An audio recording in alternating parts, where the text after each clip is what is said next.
What's going on, everyone? We're gonna keep this little game going for the people coming in. Just come on in, come on in. Just getting this ridiculous attire, rocking the MILF sunglasses, which you've probably seen at least a few times on the Australian trip that just tour videos that just wrapped up.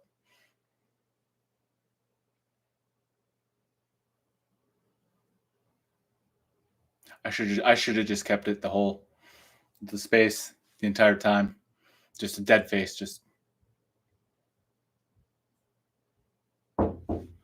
busy, Your mom's on her way. busy.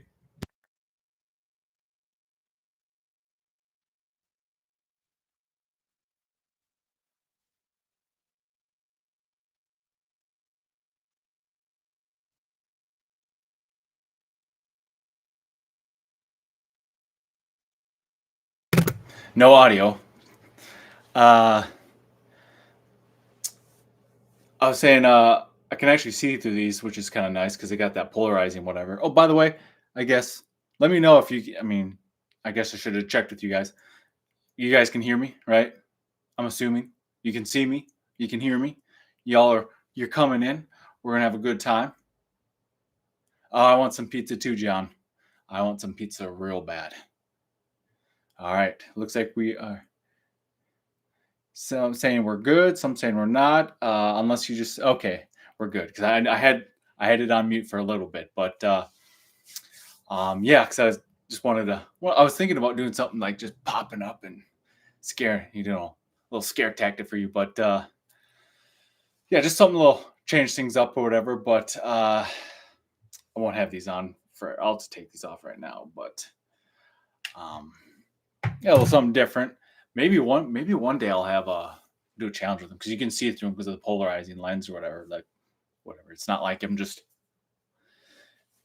But want to say thank you guys for coming in. I hope you're gonna enjoy yourselves because we got a little bit more than just a hangout here. We're gonna have a little story time and I'm gonna embark on a new food adventure here and just a little snacking adventure.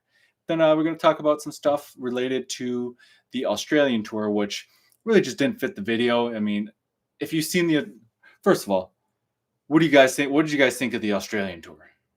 I mean, there was a lot going on. I threw in a bunch more behind the scenes kind of vlogging stuff, just show you kind of what goes on between, on those trips.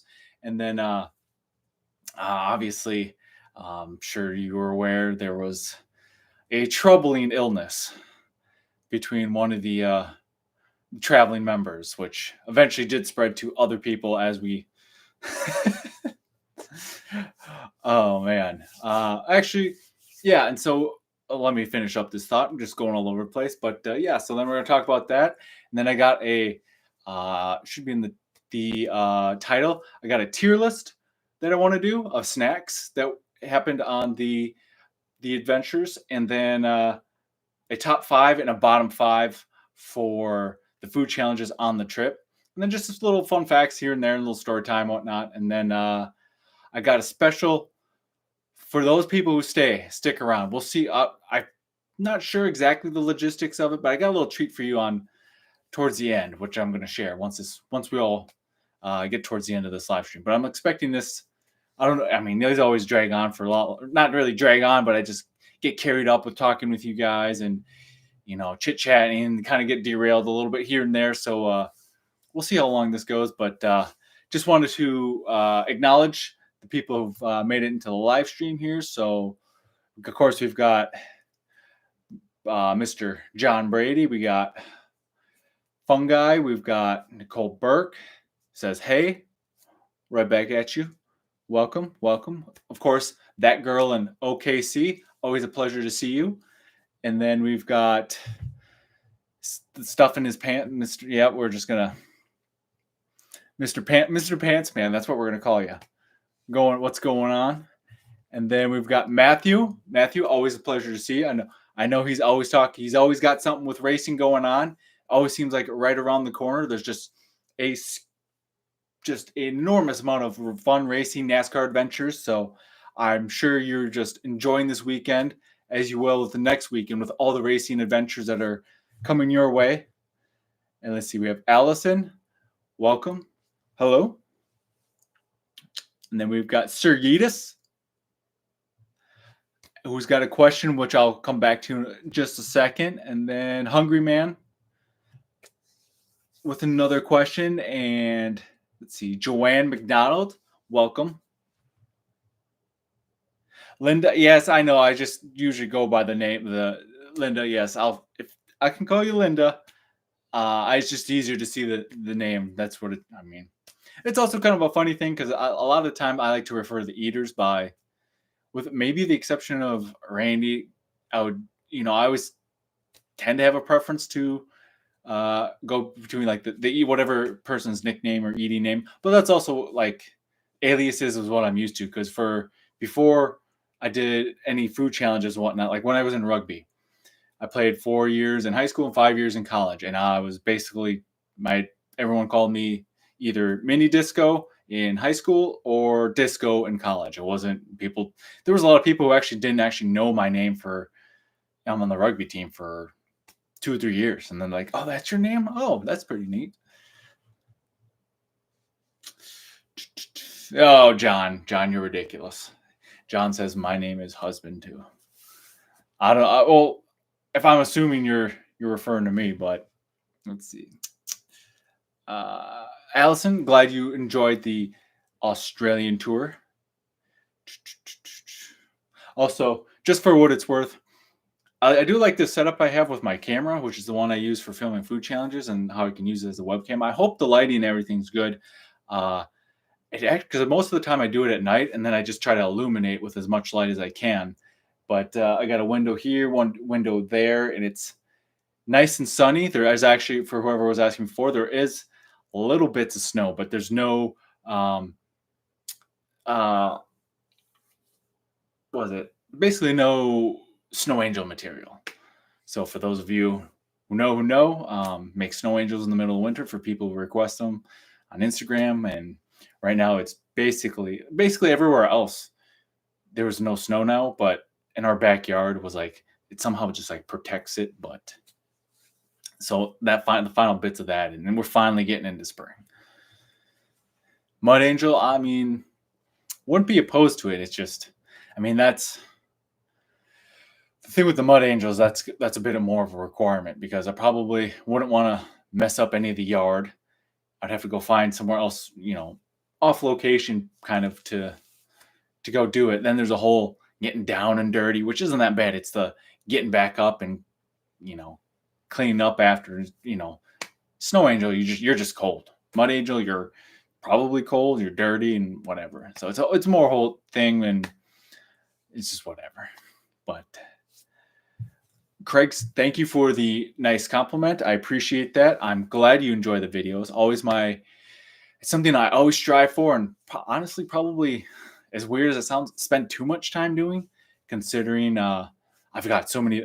There's so many videos I'm working on, and it's I'm always trying to improve them. So when I do that, it's particularly with the storytelling and stuff, just to make them more fun and engaging.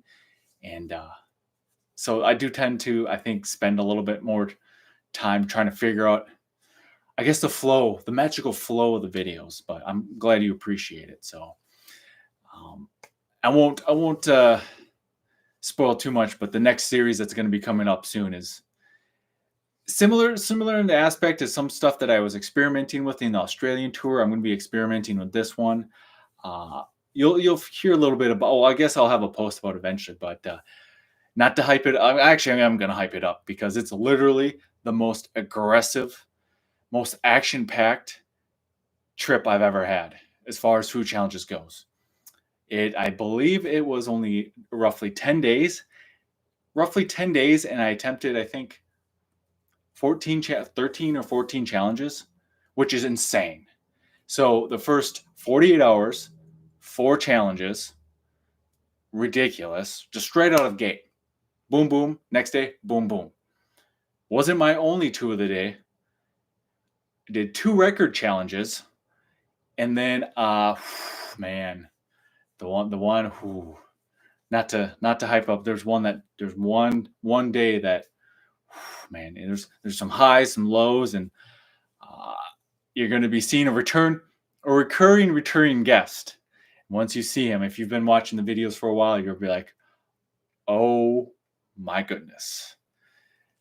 But it'll be fun. Plus, there's going to be some behind the scenes sort of stuff going on there too. With I guess not a whole lot, but there will be some vlogging elements I'd like to share in there, just because I think you'll enjoy them. They're quite comical, and I think it just when it's fitting, it adds to the overall story. Let's see here. The Australian tour, yes. So one thing with the tours, especially with like Australia, was especially when we were staying with Mr. Lemon Blossom, aka Jamie Miller.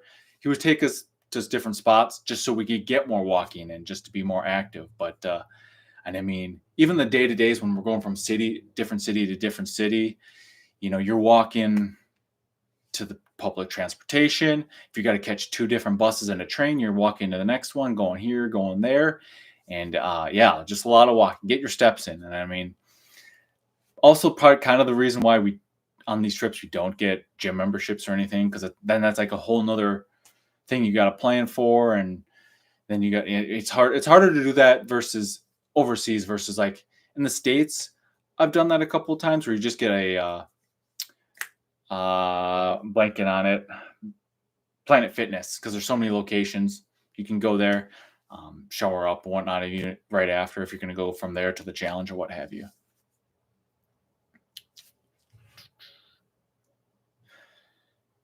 Andrew McCrum, is that? Hi from Northern Ireland. Love your videos. I have Northern Ireland. Off the top of my head, I don't know if I've been to Northern Ireland. I've been to Wales, England, Scotland. I think I've been to Ireland, but not Northern Ireland, if I remember right.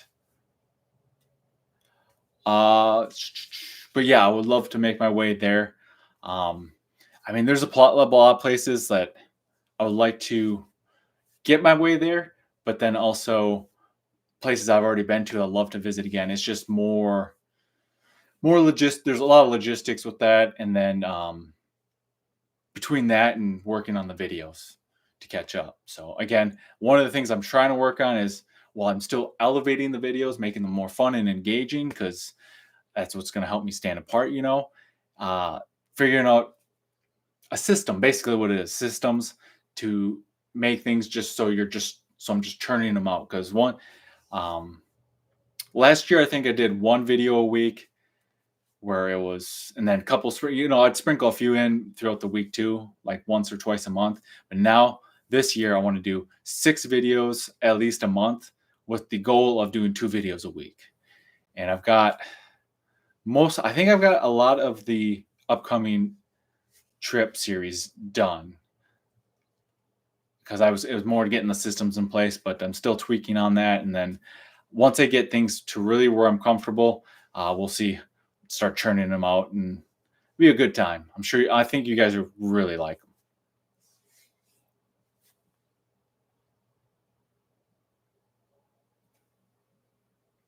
Let's see.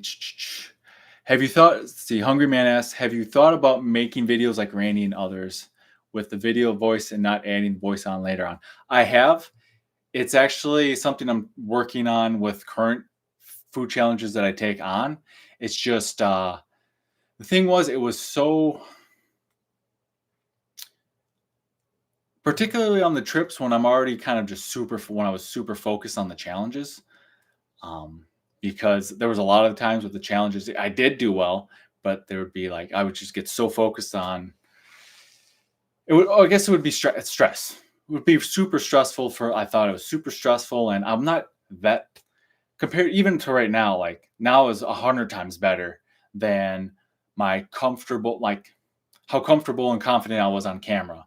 So rather than try to struggle, I guess kind of struggle. I did that with the Australian trip. There's a lot of footage that didn't make it. That was just me trying to be more, just filming stuff, just trying to get more reps in, work on building more confidence in front of the camera. But for the longest time, there were so many, it was just easier just not to think about it. And I was like, oh, I'll just add it on later. Because then also in the very beginning, when I started posting videos and just with the voiceovers, people, there was mixed reactions because some people saying, like you said, why don't you talk on camera? And then some people saying, oh, I like how you do the voiceover because everyone else talks too much during theirs. So basically, I think it's just really having a good mix and finding that pacing, which is another thing with making the videos more entertaining, engaging, and stuff. So there's a little bit more of the on camera talking and voiceover commentary in these upcoming videos, but it is something I want to put together more, where it's because I think it's probably like 30-70 right now, 30% talking on camera, and some of it's just like one or two little sentences I have here or there, but it's something I'm trying to work on to make the videos, because I mean, having my presence camera talking to the camera would definitely add to the, I guess, overall value. So I understand where you're coming from with that, and it's something I'm going to be working on.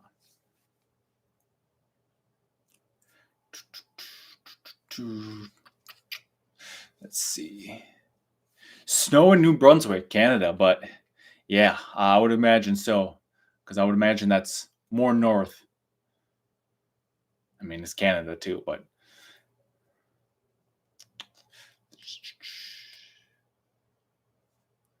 as long as the food does, Sam Cook says, as long as the food doesn't make a repeat appearance, it'll be great. Yeah, doesn't whether it's a loss or a reversal. I mean, I think that's what you were going at. I think I'm okay. Linda says, I love your edits. I know you do, and I'm glad you find them enjoyable and just all the pacing good. I've gotten actually a few compliments lately, even one from another video editor who just, I guess he was more of a passive watcher, but then he messaged me about saying how he enjoyed the videos and how they're paced out. And I don't use the same song as some, I guess, repeat other eaters do. And then he said even as an editor, he's like, I could appreciate the pacing. So John says, come to Manchester. Manchester is actually my favorite city in the UK. I think, I was there 2 times, and yeah, I like the first time I went. I think the first time I went, it's when it really already sealed the deal for me, because it was during closer to the Christmas season. So you guys had those shops everywhere, and we went just kind of like into town and in the city or whatever, and just kind of explored a little bit, and it was a lot of fun, and I just liked the energies.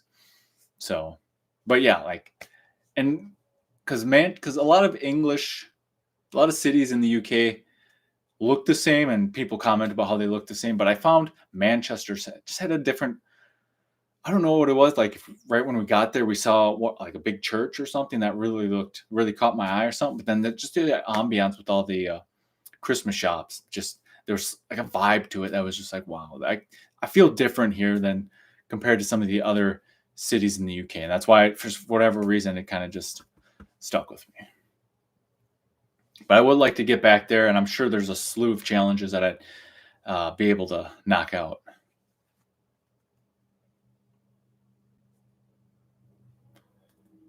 A guest membership in the UK, I mean, wouldn't mind it. Well, the other thing with the memberships too is that's also assuming you're going to be in the same area.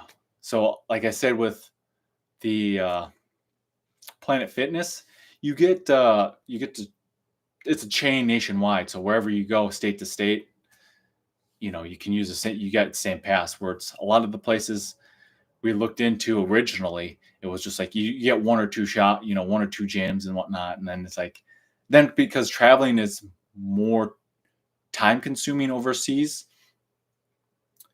you almost have to plan a day. You'd have to plan a big part of your day to go exercise. And it's like, well, we already got backpacks with 20, 30 ish pounds. We're walking around with those, walk around, get an hour walking a day. It's pretty solid cardio. I'm not going to lie. And it's actually like solid cardio and what's not bad on the joints or anything on the back or anything, which is actually why I do rucking now. I just take a backpack with 20-30 pounds and I'll just walk around because it's comfortable, and I'll actually wear this and it's got like nice padding, and it's just easier to do that than I'm not a big runner or anything, but it's like a nice way to build some endurance and get the kind of the best of both worlds, a little strength and a little endurance. Let's see. Oh yes, YMCA memberships also work. I think Planet Fitness was just more cost effective, and I knew right, like when I got it, when I'd use it, it was like you knew what you were getting into with like weight machines and this and that, and it was just kind of also for the most part, they're all the same, and it's just like no, like usually you were going in the daytime. There's not that many people, so.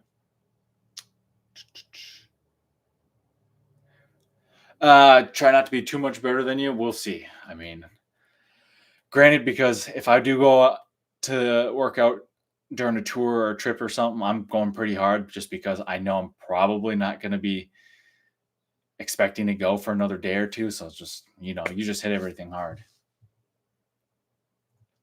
Video bloopers. Let's see. As far as the bloopers go, I've thought about it, and I just, because there is something with, I'm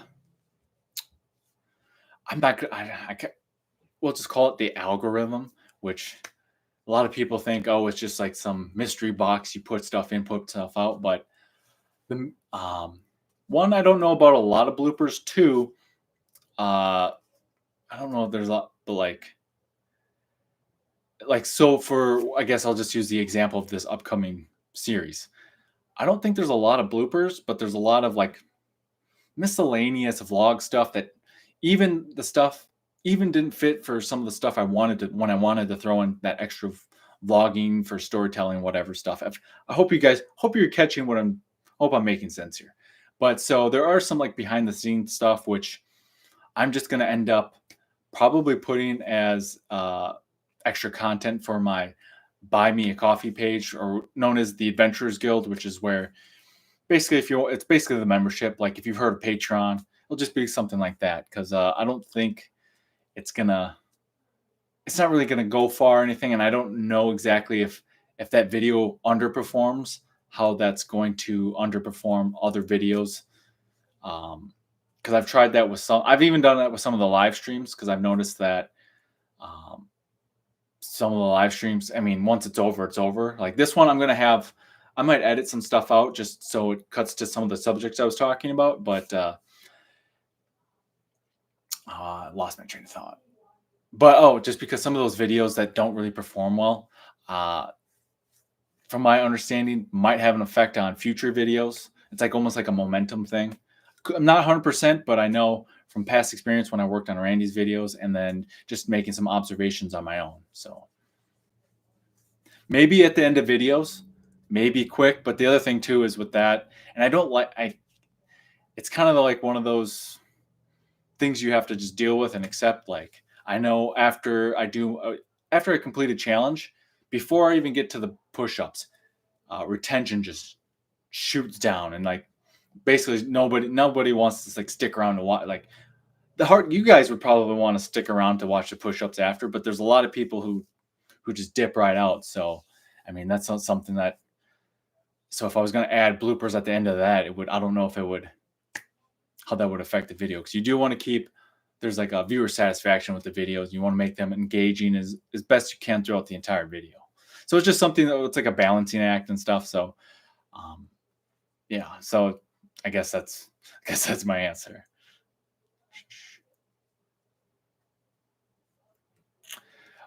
Jill says, I love our documentary style updates on Randy's addiction. Yes. Well, yes, the documentary, just keep that in mind, because that might have there's a little something at the end. Part of the little special treat at the end is that does relate to it. Let's see. showed them to my sister, and now she followed. Awesome. Appreciate it. Appreciate anyone who gets the word out about my adventures and shares the fun, spreads the good times and fun vibes, because that's what I'm all about here, while still, battling epic portions of food.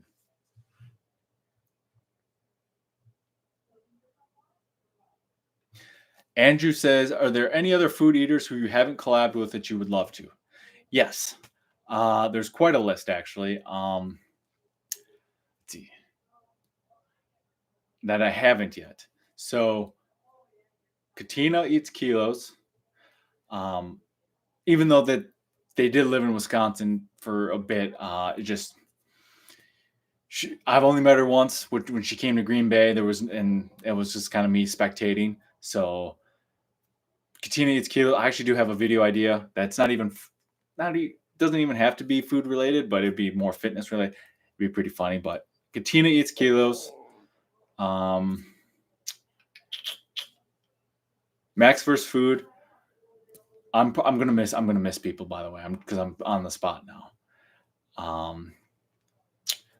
Trying to think. If you spitball names, that's the thing. I think if you spitball names right now, because like trying to think of other people that are like, oh yeah, he'd be nice, but I was like, no, I collabed with him last year, like Nathan. But if he sees this, congratulations on hitting all 50 states, getting a food challenge win in all 50 states. That's actually something I'm looking to do myself, because you kind of ignited that fire under my butt. But and I'm just going to throw this out there. If there's anyone watching that lives out in the Northeast region, we're talking like Vermont, Pennsylvania, Rhode Island, Delaware, Connecticut, that way. Reach out if you got a place to stay. I would love to make a trip out there, and keeping the expenses as low as possible would be helpful. So I know some people are kind of iffy on this, but Randy, I've done this a few times, and other eaters have done this a few times, and they've all pretty much have had good experiences. I haven't heard bad experience, but like staying with any friends, families, and fans, just to help minimize the cost would be greatly appreciated. Even if it's just like in for the night, got a place to stay, and then you're out, first thing in the morning, fine by me. Let's see. I've met Brandon to Garbage Disposal. Never collabed with him though. That would be fun. B.O.B. Bob be fun. I got a fun little piece of attire for when that happens. Yeah, I'm sure there's like at least 5 eaters that I'm forgetting right. Oh, Eli, guy named Eli. That'd be nice. I'm sure there's like, I don't know, like there's other eaters that I can't think of the top of my head. I know there's like 3 or 4 at least. Because I'm trying to think of ones that I didn't already collaborate with too. There's others obviously that I would love to collaborate with every chance I get. But yeah, sorry, not as it's a longer list than that, but that's all I can think of the top of my head. Let's see. Have I considered wearing gloves after No, I don't. I don't consider it. People say stuff about and I know, and this is a thing with the content creation, and it doesn't just apply to me. There's different aspects of it that other people kind of take consideration. Like when we make these videos, the people who are doing it consistently, like, and are really getting after it, I guess. I mean, there are some people who would probably mind, but it's like who are, I don't know, it's just really committed to it. I feel like that's might be unintentionally throwing shade at some people, but you got to it's for you guys. Oh, like I'm praying. It's for you guys. So there's certain things that I've personally noticed that don't bother me, but I have to try to keep aware of because it bothers you. So, and some of these in the past have happened. I don't know how people feel about them now. One thing was like when I'd use a bunch of napkins and just throw them onto the ground. Now, sometimes I would have a garbage can sometimes I would have a whole blank, like a few napkins spread out so it hits that. And sometimes I talk to the restaurant after and they're just like, yeah, whatever. No, we'll clean it. I'd clean it up after, but they're like, no, no, no. You have that whole like polite kind of, no, no, we got it. And I was like, no, I insist. Maybe my Midwest manners. I don't know who, but probably. But yeah, it's like stuff like you throw it on the ground, but then you just clean it up after. Like you got your napkins and stuff. Because the other thing too is you don't want to be throwing if I'm ripping through napkins, just blazing through trees for whatever reason. If I got like a saucy challenge or something, I don't want. Yeah, say like it was a bunch of like tomato, like a pizza challenge. It was super saucy or something. I'm just getting it all over, and I'm trying to be clean because that's another reason why you guys watch. But if I'm messy and I got all this marinara red all these used napkins on the table, that kind of throws people. I've had comments about people saying that's disgusting and or like off-putting, this and that. So, or like the table not being cleaned, even though it's like, yeah, the table's wiped off and whatnot and beforehand, or some of that stuff. It's like I'll let you in on a secret. I know someone whose challenge once fell on the floor and they picked it up and just before they started, it dropped on the floor. It was still intact. They just picked it up and kept going forward because of one the restaurant even offered to remake it, but one, time constraints. If we have people there, we're not spending also say for the situation, there was a lot of people who came to show up at a specific time. It would have took another half an hour to 45 minutes to remake the challenge, but it's like, people are there giving you your precious time, which again, thank you guys for joining me. Much appreciated. I hope you guys are enjoying this so far. All these little insider secrets and whatnot. And we haven't even gotten to the main stuff yet, but yeah, people's time. You want to keep you value their time, so you want to keep things going. So just just no, don't worry about it. We'll start it and get it going, and just did it. And it's for me too. It's like I don't. From and another just weird aspect I have a take on it. For me, it's like when people complain about kids playing in the dirt. Oh, it's dirty, and it's like, don't bother me. In fact, not well, this is a bad comparison, but it's like there's actually reasons why it's actually good for you. But yeah, it's just like it doesn't bother me. But again, we try to be more conscious of stuff like that for you. And it's so going all the way to the push-ups. It doesn't bother me. I guess maybe because you would think that I'm assuming it's because you think the floor is going to be dirty. Doesn't bother me. At the end of the day, I just wash my hands after. It's whatever. Let's see. Lady Scorpio says hi. Welcome. Hope you're enjoying the live stream. Distal Soul, are you working with Randy? No, I am not. I stopped. May 2021 was my last video I edited for Randy. Let's see. Hungry Man. Which food, even when you are completely full and struggle to eat more, still tastes good? Honestly, I think there's 2 or 3 times, at least twice, that happens in this next series of videos where I was full. I wasn't exactly full, but it was part of like one of them. Both the times I think I remember feeling like this, or was like I was feeling kind of full, not ready, but not full, but like getting there, was from the second challenge in the day. Now, the one that really comes to mind was I think the deep fried. I did a deep fried Oreo record challenge where I had to break the year's current record of deep fried Oreos, and I think they give you like a long time, like 2 hours or something. And earlier that day I'd done like a 5-6 pound burrito challenge. And when I say earlier, I think it was like a few hours earlier in the day. So, and I've only had one time I think I've only had deep fried Oreos like once or twice, two other times in my life. One of them was the Diggers video was like one of the last videos when I was in the California part of the Australian tour when I was coming back. So that hmm,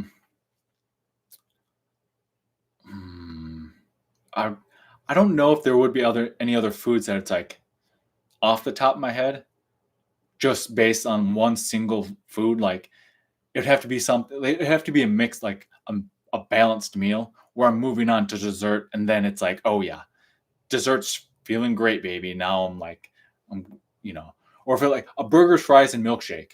If I get through the burger and I'm feeling full, but then I'm like to the milkshake where I might throw in a few fries for that sweet and salty epic combination. Then like something like that. That's when I'm like, oh yes, I'm full. I'm full, but man, this is nice. The fat kid inside me is, he's loving this. I would consider maybe Chinese food, or specifically, what would I say? Mate, I don't know. Something that comes to mind is maybe crab ragoon. I just really love crab ragoon, but also I've never eaten so many of just crab ragoon where that was getting full. I think that would be probably too monotone, but that's the first thing that comes to mind.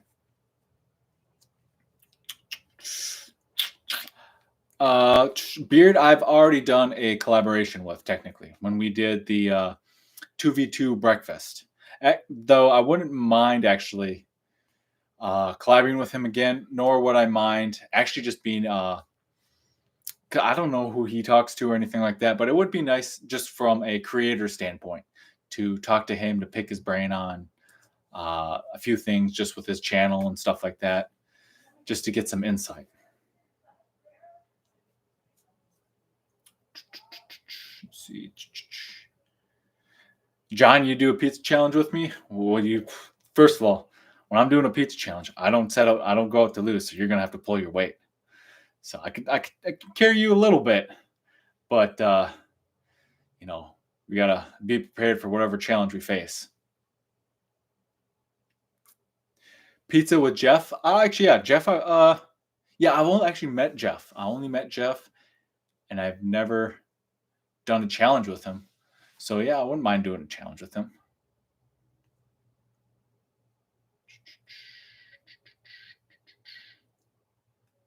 Oh yes, Josh. I actually just talked to our Josh the Goat is another one. I'm just reading the comments here. I actually talked. I caught his live stream the other day. He was doing some like max out meal and just wanted to stop, pop in and say hi.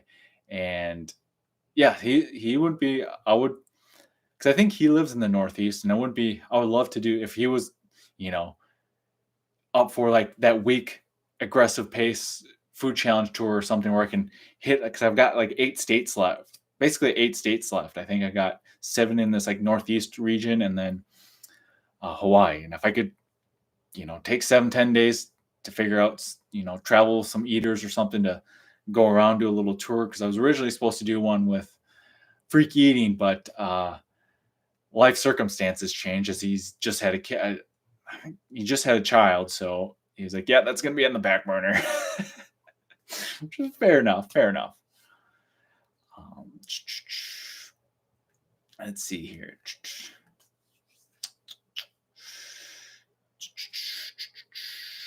Oh, dude, yeah. Some of these other ones I know. Some of the other eaters that you guys are mentioning, like old dude can eat. I do know of. I am aware of them. I've just like never really communicated with them. Like not even like Instagram. Not that like we have beef or anything. It's just like, you know, people are busy doing their own stuff. They're doing their thing. I got my thing. It's just like, yeah, but especially if there's any eaters that are wanting to travel, that'd be ideal.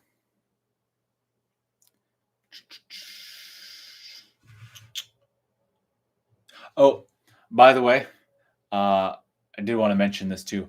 Uh, at the end, so if not no peer pressure, but anyone who uh, forever, what was it? I was gonna say. Sorry, brain fart. But for every $2, if anyone wants to do a super chat or anything like that, for every $2 that gets essentially super chatted, I will be doing one additional push up at the end of the live stream. I forgot to mention that, and just wanted because I've been distracted. You guys got me off the rails talking about all a bunch of stuff when we haven't even got to the main stuff yet. But it ain't too bad. I'm enjoying my time here. I hope you are too. But let's see here. Mac, you made it. Good to hear. Barbecue Randall, glad you can make it. 5-second rule is not a myth, but that would also have not applied to that circumstance. It was like, no, it was close to like 5-10 seconds. But again, part of that is with that's another aspect that you guys probably most people will never see because there's a almost whole different world of what goes on between filming and certain stuff that happens like that.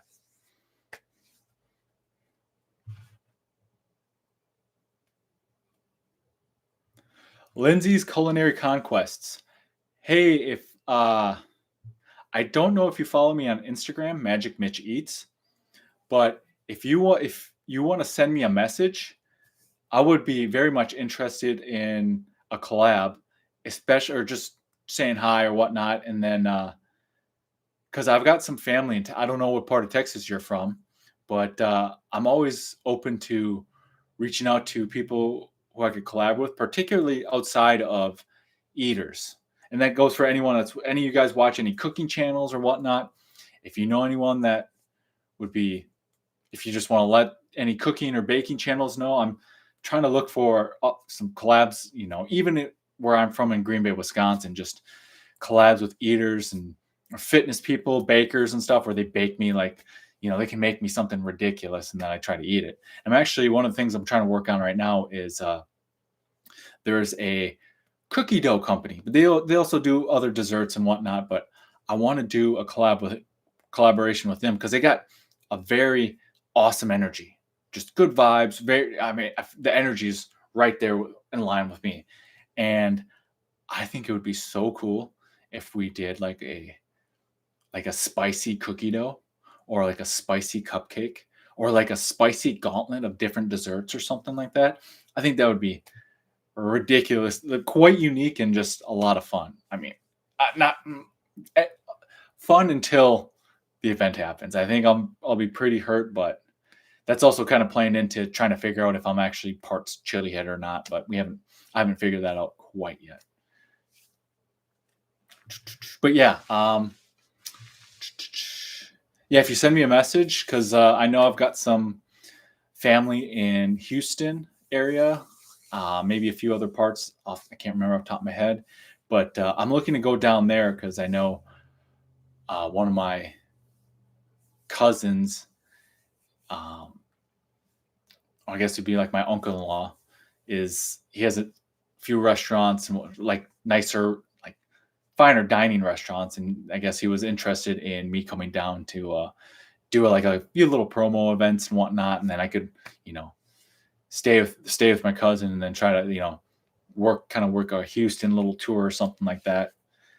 Let's see. Yes, Mr. Pants. Technically, it's far. He's talking about the UK. It was very if you haven't seen it, you should go watch it. But it was very controversial ending. Well, I guess this will spoil it, but I've talked about this a little bit before, and I'm not like, it is what it is. And you guys know me. I just try to be very, very transparent about it. They got the win because the ref, who was the owner, gave them the win. But I thought it was funny I just generally thought it was funny how Beard left right away and didn't want to stick around or whatever. But it is what it is. The second is we actually went out with the owner for drinks after, and the owner, we hung out with the owner the next day because he helped us get us to our next challenge, which was much appreciated. And he was kind of like, the the more I think about it while we're cleaning up, I may have jumped the gun. Like, and he's just like, yeah, there was it's kind of a bit much debris left, which in competitive eating contests, there's a thing called like debris penalty, like a, I don't know what the exact term is, debris penalty, where you get docked time if you leave, if you don't eat all the food. So, but again, because it's so informal and they got the win, that's what gets everyone up in arms and whatnot. So it is what it is. Let's see. What is your take? Oh, I'm going to get back to this, but first I want to address $2. It's basically going to be $2. Yeah, it's going to be like $2 for every one push up.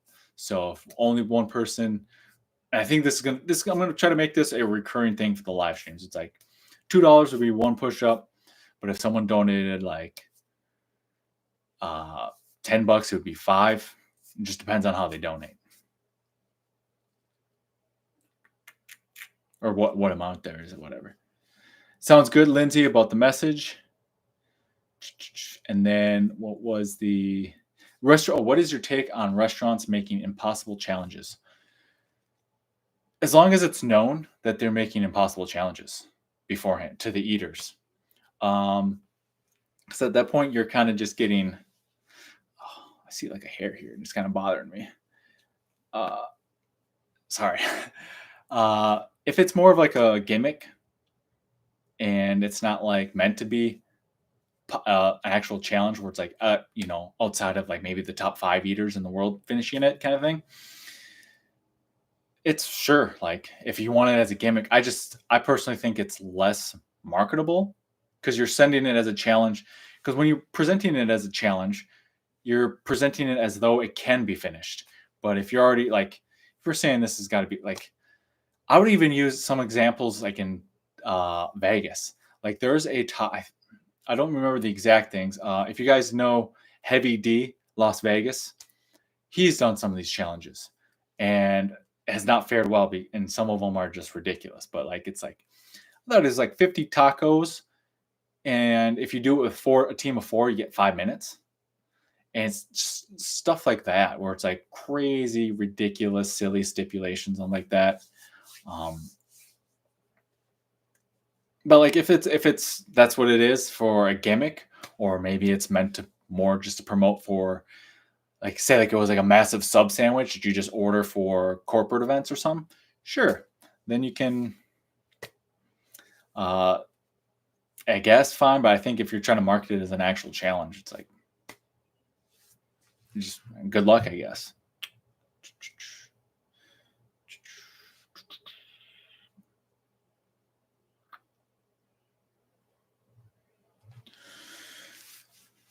Give Eric the electric shout out if you're in the Texas area. Is that where he is now? I haven't followed him for a while. All right, sounds good about the message.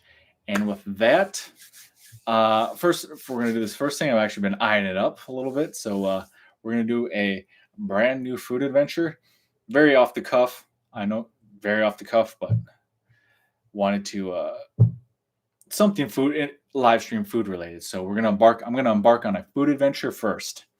What I got here is a family member stopped over and dropped over this beef jerky stick, or venison stick, because family around here does hunt, and this is locally sourced, apparently spicy venison. So I'm going to give it a crack, and here we go. It's also going to be very good just based off the fact that it's the first thing I've had today. I don't know if you see that.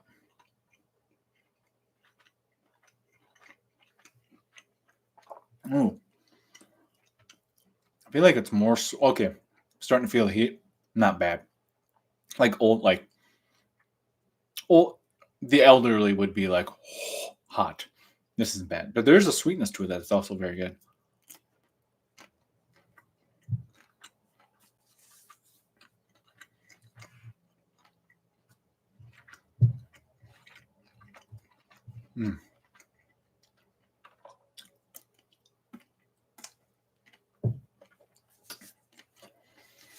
All right. Once I finish this, I'm gonna move on to the next subject here.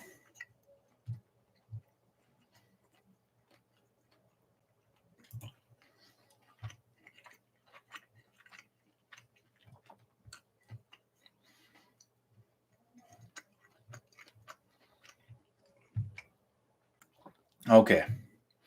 So what next thing? Okay, so now since this is the Australia tour, I figured, might as well talk some stuff about the Australia tour. So one thing that people always interested in are the kind of the fact the some of the stats. Well, we'll just go with that. We'll start with some of the stats here. I made a little note here. So I believe overall it was 47 challenges from basically when I started, which includes the 4 preseason challenges, which we went 3-1, or I went 3-1, and then as far as once we were in Australia, all the way back to when we stopped in California, was 43 challenges. So 47 challenges all in all, I think in about like a 2 month span. And now the one fun fact everyone likes to hear about is the weight gain. So I started at 220 and I finished at just under 245, which thank goodness, because I guess I put in like a self mind block with that. If I ever got over 250 during a trip and I knew I was over 250, I would just basically stop doing challenges until I got under that. Just for a variety of reasons, mainly just for my health. Because as someone who was 300 pounds back in college, I mean how I felt and how I guess everything that came with that was just feeling that full and or just that big and whatnot. All the problems with health problems and whatnot, it just wasn't a fun time. So 250 was kind of like the cap where I'm going to be at. And then on any trip, as I would get big, if I knew I was getting bigger, I would just simply limit the extracurriculars. Because on this trip, I'm sure I could have gone way less on.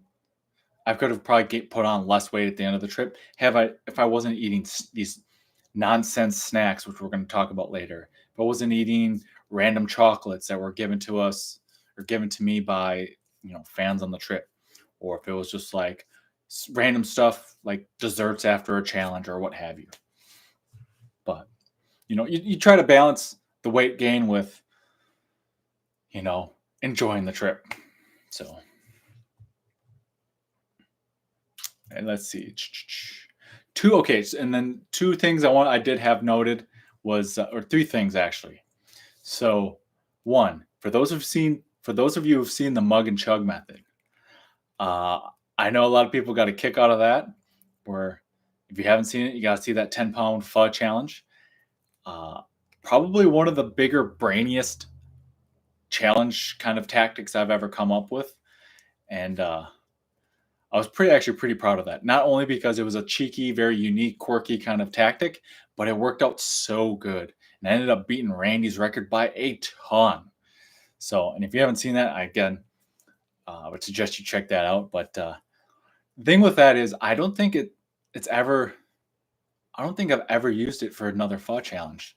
But we'll just cut into the chase right now. I might be using that within the next week or two because I haven't announced it yet, but I had just recently scheduled 2 upcoming pho challenges that are basically in my neck of the woods. So one of them does require that you drink the broth, the other does not. But I think that will be a good time to bring in the mug and chug method once again. Oh, and another thing that I just thought about with pho, if you guys want to know stuff, a little insider secrets about with the content creation and whatnot, like the weight of pho challenges when it's written in, when you see like an eater say, I do this pho challenge, I'm not going to lie. There's so many times where those numbers are fluffed up. And it's because I know, one, they're not weighing any of it. They're just not even guesstimating. And two, I personally know instances of not just pho, but random other challenges that are marketed as bigger than they were because I'd basically done the challenge myself, and I'm like, I can't do that big, like for pho, we'll go for pho. The 10 to 12 pound, if maybe the 10 I could do. After that, I don't know about that because I would have to really train because with that 10-pound pho, it was whatever two like maybe 2 pounds pound. I think pound and a half, a little over a pound and a half of meat, a little over a pound of noodles, and then you have like nearly a gallon of broth. Gallon of broth is like 8 pounds roughly. So if you so I know some people have put in their titles like a challenge was like 12 pounds, but then find out the broth isn't required and it's only like 1 or 2 pounds of meat and 1 or 2 pounds of noodles. So then you're like with a 4 pound noodle challenge, you can just slurp right down. Sorry if that noise grossed you out a little bit. I couldn't help myself. But yeah, I mean, that happens with other eaters. That's part of the dark arts of marketing that I like to refer to as. You guys probably know the dark arts when it comes to eating, which is gross. And then there's the dark arts of weight management, which is a whole nother subject I'm not going to get into, but I'm sure you can imagine. And then there's the dark arts of marketing where it's like fluffing your numbers. So it's like, oh, it's 8 pounds. It's really 7 or 8 pounds, but we're going to call it 10 because nobody's going to know. But I guess it is what it is, but this is not something I could get my head around, nor is it something that I could ever get myself to do. All right, a few more comments here. Just want to check, see what we got. Cute Ninja Turtle. Oh, the Ninja Turtle's suit's sitting there all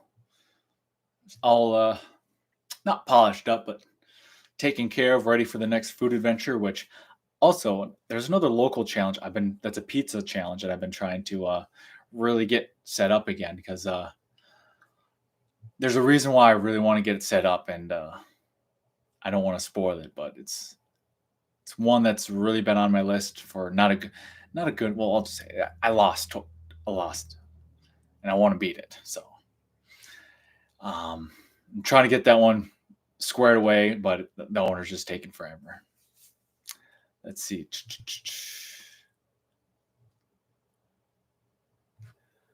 Yes, this, by the way, for those who are wondering, this is a long piece of jerky. Well, it was. It was like very good.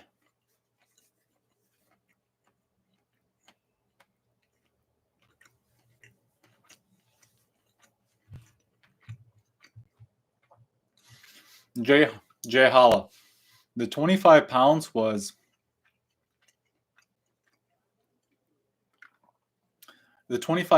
at the time. So at the time, my normal weight was like 220. Like, and then putting on the 25, which is not unreasonable for the amount of challenges I did in that time frame. And spoiler alert, I don't know exactly. I'll have to look, see if I jotted down the numbers. I think I pretty much gained that much weight in the 10 days in the upcoming trip. It's ridiculous.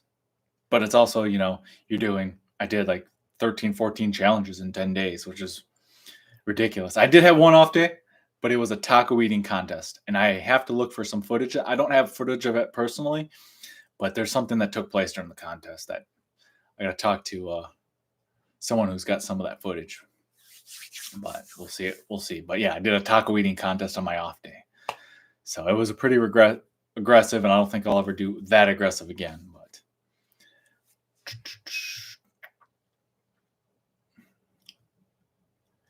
hey, Mr. Pants, I probably will post this, but like I said I believe I said in the beginning, and I said in the community post, there is something that's going to be towards the very end of this that is going to be available basically for you guys and gals. I always put that disclaimer. Guys are guys, gals are gals. Just refer to it. There's going to be something at the end that I think is going to work out, is a little treat for you guys. But once this video posts, I'm going to trim that part of it out just so it's strictly for you guys. And then maybe I'll leave leave it up for the first, I don't know. Like I want it more so for you guys. So and then I figured the best way to go about doing that is have a part of just show something, and then I'll be able to cut it out. So I think that's what we're gonna do, and I think it'll work out, but I'm not 100% sure. But I think you guys will like it. I think you guys will like it. And it'll be like it might be even like a limited time kind of thing too. But I'm glad you like the method too. The mug and chug method, Andrew. I liked it too. I almost want to get. I should almost brand it and get mug and chug method mugs. But the thing is, I bringing a glass mug with a handle is like it's the same thing like bringing a scale everywhere. It's so cumbersome. You don't think about it, but it's so cumbersome, especially for local stuff like here. Sure, I'll bring one, but like to have like I don't know, like I could have an official one, but like to bring it places would be like at that. It's one of those things where it's like you're just so much better off hoping that the restaurant has got something for you to use, because then you got to worry about like if it taking space if you're traveling, because usually you're traveling lighter, especially if you're flying, like if you're flying somewhere, then you got to worry about it breaking. I mean, all kinds of stuff. I'd rather just keep it to the basics where you got the big utensils. That is, of course, unless the airport takes them away from you for being deemed a dangerous weapon, which has happened. It just depends on which airport you go to.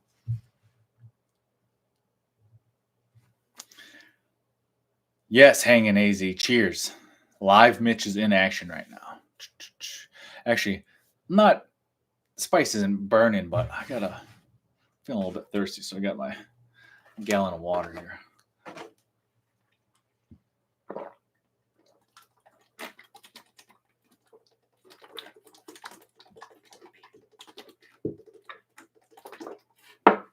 Oh yeah. Oh yeah, that's good. That's good. Good clean water. All right. Let's see the length of your hair. Angelica says, if you guys want to, I'm gonna need at least. Let's see, we got 15 people. I want 10 yeses. I want 10. Let's see the hair. I'll show you a hair update.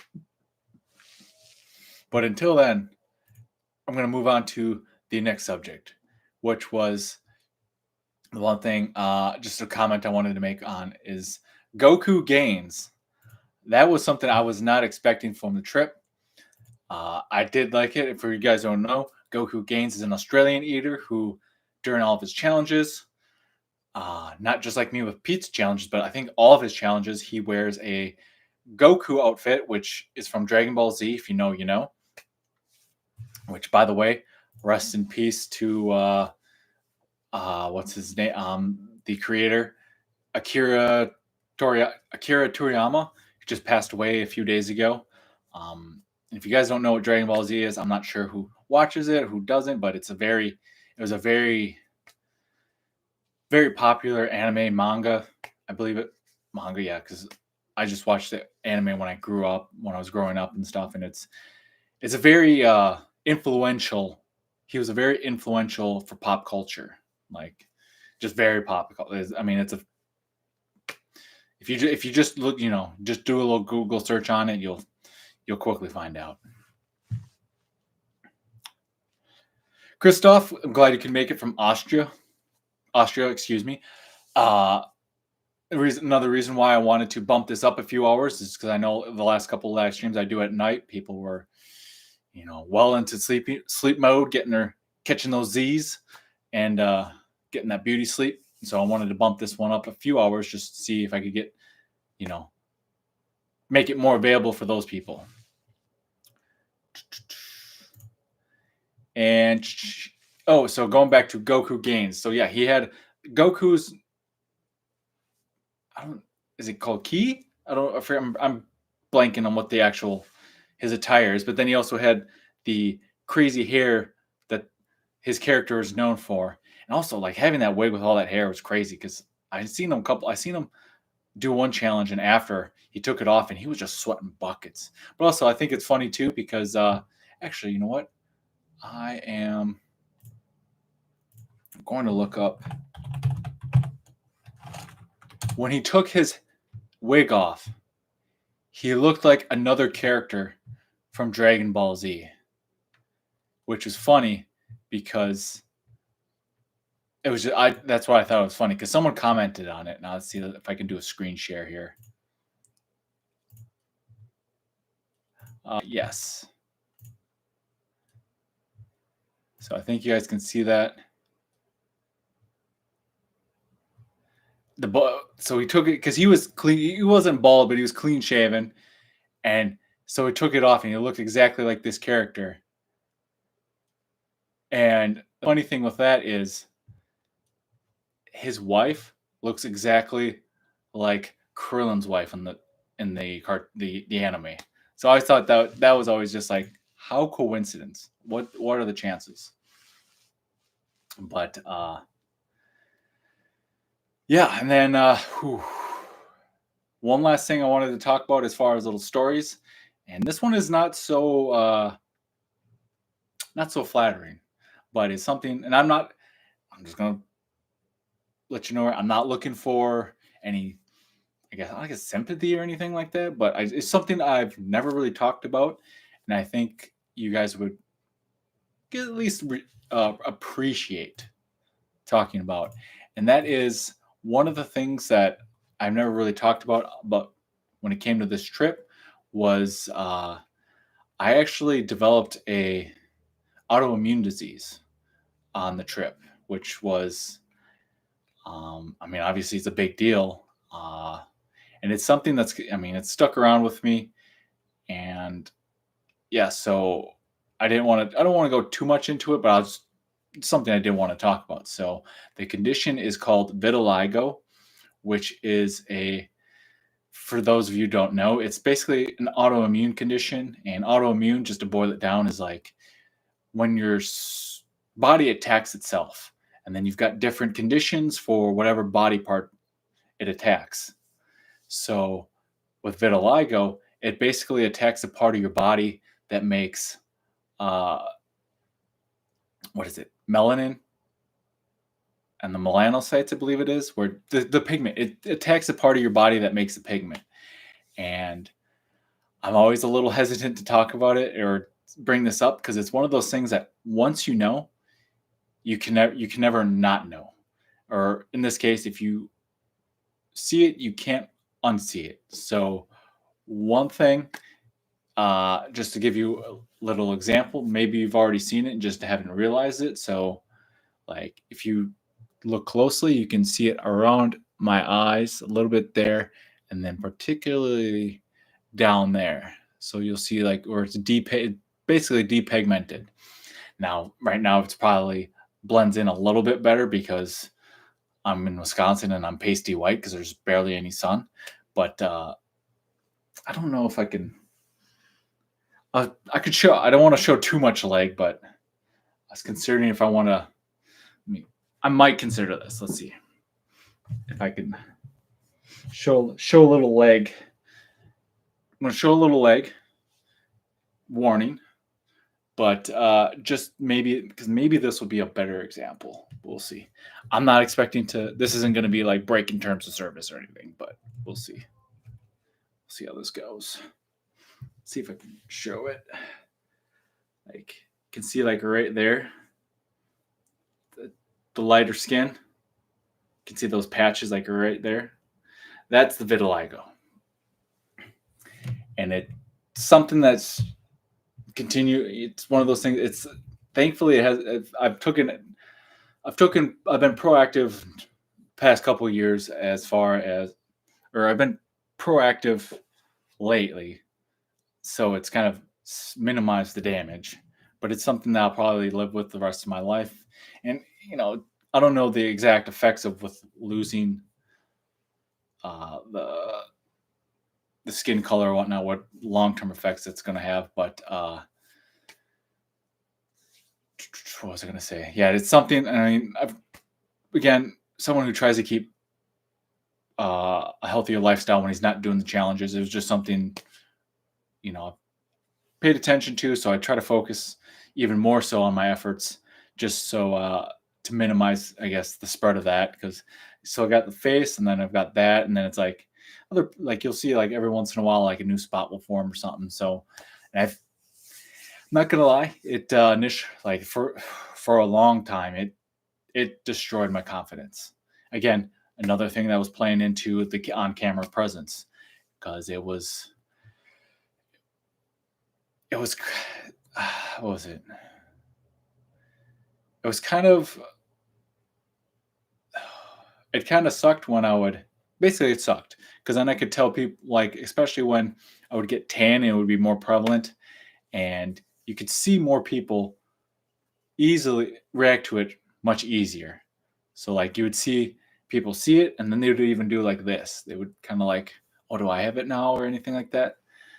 And it was like, yeah, it was a definite confident crusher. And it took me quite a while to kind of overcome that. And even today, there's days where it's like I see it, look in the mirror and I see it, and that's just like, oh, whatever. Well, then you just kind of shake it off and get back with your day. So, and the only other thing I was like, I'll say is just, yeah, it's something I've looked into. I've gotten appointments with specialists and different nutritionists and whatnot, and I did go through a bit of a treatment plan for the past like quite for a couple years now on it. Or I decided, yeah, like I did go on some treatments with it for a while now. I don't know how long, but it's just one of those things where even with I just got my some routine blood work done, and it's just like I got the first batch of it done, and things are a lot better than they were. I mean, each year gets better and better, and last year was really good too. But it's just like, it's just one of those things that even if I had perfect health, like if I had near perfect health, it's for it to regrow back is there's nothing I've saw with extreme confidence.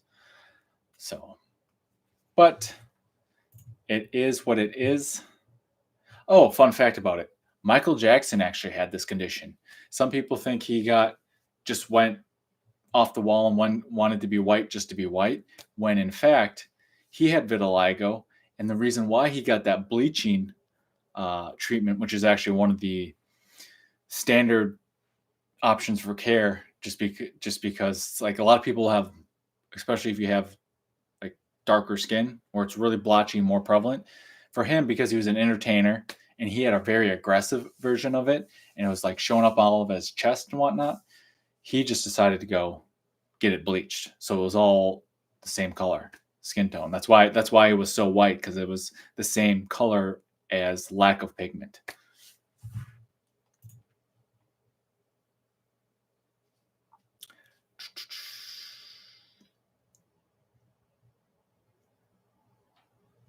Yes, it is a medical condition. Not the worst. It could have. It's just big thing with it is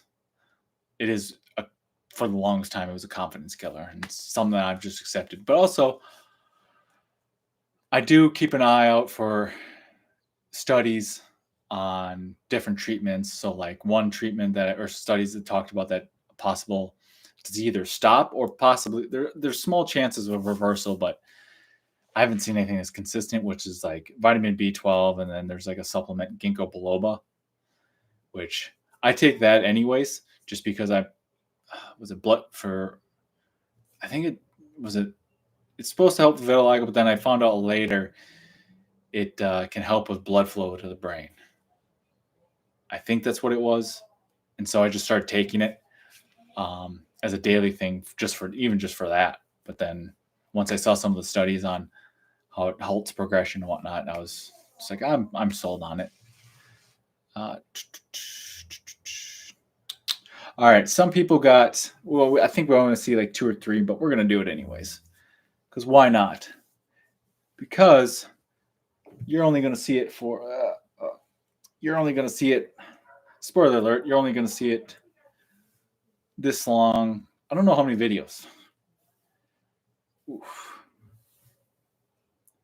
I don't know how many videos. Let's see. Boom. I'll just leave it like this for the rest of the.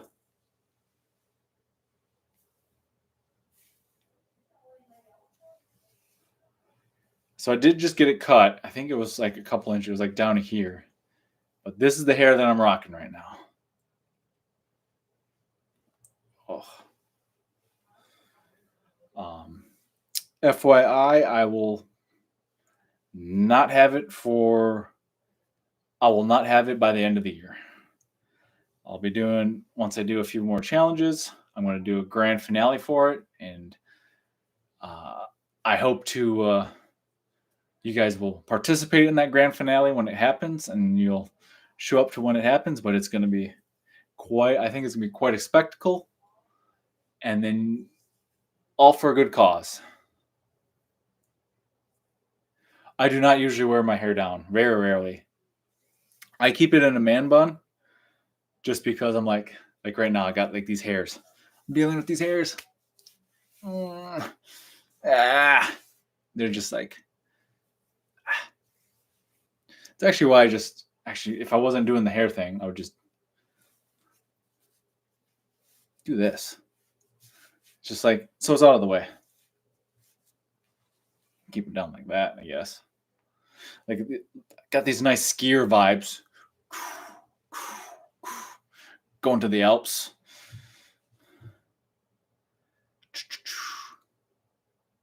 But yeah, so I'm going to, the plan with the hair, I guess because you guys are here, I'll let you know on this little secret too. Sorry, I just had a little burpee. 3 or 4 challenges. So it's awesome that these 2 FUT challenges are coming up. And then there's a couple other ones I'm trying to look into, but the goal is to do 2 or 3 more challenges, different crazy hairstyles, which I don't think you guys haven't seen much because I've been live streaming the challenges I do, but I live stream on Facebook just because I can only choose between. I have the capacity to live stream to one. I don't have capacity to stream both, mostly due to technical difficulties. I have the data, but it's just, it's just one of those technical issues. And it's not that I chose Facebook or you guys over you guys because the community. It's literally because my entire family who doesn't make it to the challenges will watch on Facebook, but they don't watch on YouTube, that sort of thing. And it's unanimous. Everyone watches. My family watches on Facebook, so that's literally the reason why when it came down to it. So don't take any hard feelings on that. So, but I have been like when I do challenges, I do live stream on the Facebook. So, but with that being said, with these challenges, the goal is a couple more crazy hair, and then once I do that, there's gonna be one last challenge where I go all out, crazy hair, super crazy hair, and then there's gonna be a finale. And then there's gonna be a finale event, and then that's where I hope you'll join me, and I hope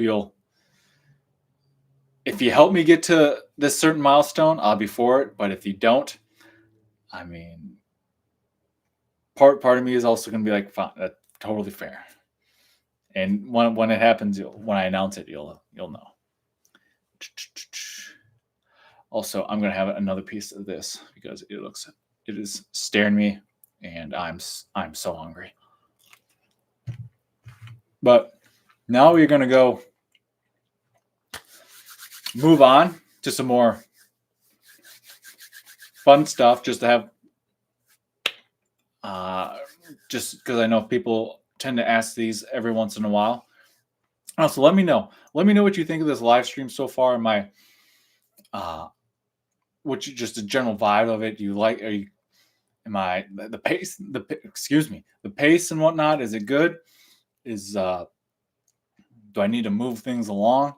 I like to try to do these I like to do these more. I would like to do these more often as a means to get more practice in, just kind of being in front of the camera and whatnot. I can take this and be a crazy person in front of a phone or something too, but I don't know, it just gives me another opportunity to work on my on-camera presence. But now, we're going to move on to the top 5 and bottom 5 challenges of the Australian tour. So I know you guys like those, want to know which ones were the best, my favorite, and which ones that I did not care for. And I think you could probably guess which few I didn't care for the most.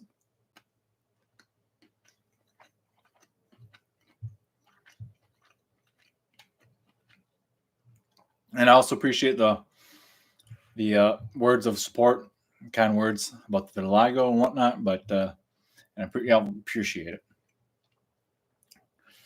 Matthew, good to see you. Thank you for the comments. Staying positive. All right, so now we're gonna do the top 5, bottom 5 challenges, and I hope I don't run into technical difficulties on this, but I am going to do a little screen share in just a second. Let's see here. All right, and I'll share a story with you guys. I spent like an hour and a half trying to figure out the best way to go about doing this because I don't have like a studio. I don't have like a software program where you could probably just have a short keyboard shortcut and just hit it. So I tried doing like a PowerPoint presentation. It was taking too long, and I'm just like, you know what? I need to just slap these up on like a Photoshop or a Microsoft Paint, and I came up with this, and it kind of worked out. So, here we go. We are sharing this, and here we go. My top 5. That's funny. Let's see. Oh, you guys can see that. So I'm just going to move another screen over so I can see some stuff. And here we go. My top 5. First number, and coming in at number 5 is Diggers Diners 6 foot under challenge. I think that's what's called. If you can see this right here, which I hope. If you can't, let me know. So what we have here is a whole lot of good, which is also funny because this is in California, and we're starting this list off for something that's in Australia, supposed to be in Australia. But I just have to, it was part of the entire the trip as a whole. So here we go. Reason why I loved it. It just has a lot of deep fried, phenomenal goodness to it. I mean, you've got and if you guys know me, I love variety, and there is a ton of variety here. So you've got that, I forget what they call this, tombstone burger or something like that, another. Oh, Texas toast, bacon, cheese, all the good stuff. Then you've got options with your side, which was so good. These jalapeno poppers, and you've got the garlic cheesy fries, which were amazing, except for when I got to the bottom and there was just a big pool of garlic I had to finish off. That was whatever. Then you've got deep fried Oreos, which is the first time I think I've ever had deep fried Oreos in challenge or just in life in general. But then you've also got that milkshake, and which seems very out of place is the cup of fruit. Now all that variety and just all it's so good, which is why I had to put it in number 5. There's just so much variety and just so many ways you could have gone with it, with the variety of because the jalapeno poppers were basically one of the options you could have for that appetizer. But I mean, just you don't see a lot of that uniqueness like that. So that's why I have it number 5. Number 4, this big old chicken parma challenge. Oh my goodness. And by the way, these are based off of these are basically the thumbnails, I think, for most of them. I might have a couple that are just alternate, but this chicken parmas, I had to put one on. I could have put the other one on here, but man, chicken parmas, they're so good. The cheese that just melts like a gooey magma off that chicken. And the chicken is so tender. Then you get a little bit of that sauce. even though I had so many freaking fries on this one, save, you know, hammering through those first to get to that chicken parm, absolutely worth it. Absolutely worth it. Incredible. What I definitely would want to do, I could probably do like 3 or 4 of those in a row, chicken parma challenges, and absolutely love it. All right, are we on? I don't even know what we're on. Like 3, I think. The next one, the burger block. 1.5 kg speed burger challenge. Burger was fantastic, but I mean, not only was the burger fantastic, but just the entire event, because Randy had done a challenge, and there were so many people that showed up, and it was just an incredible, incredible adventure and good time all around. But the burger itself with the fusion, I've never had a burger that had this like they have their secret sauce. I don't know what it is, but it's like it has a sweeter almost like terry. I don't know if it was teriyaki, but like a sweeter secret sauce to it that was just incredible. Would love to have it again.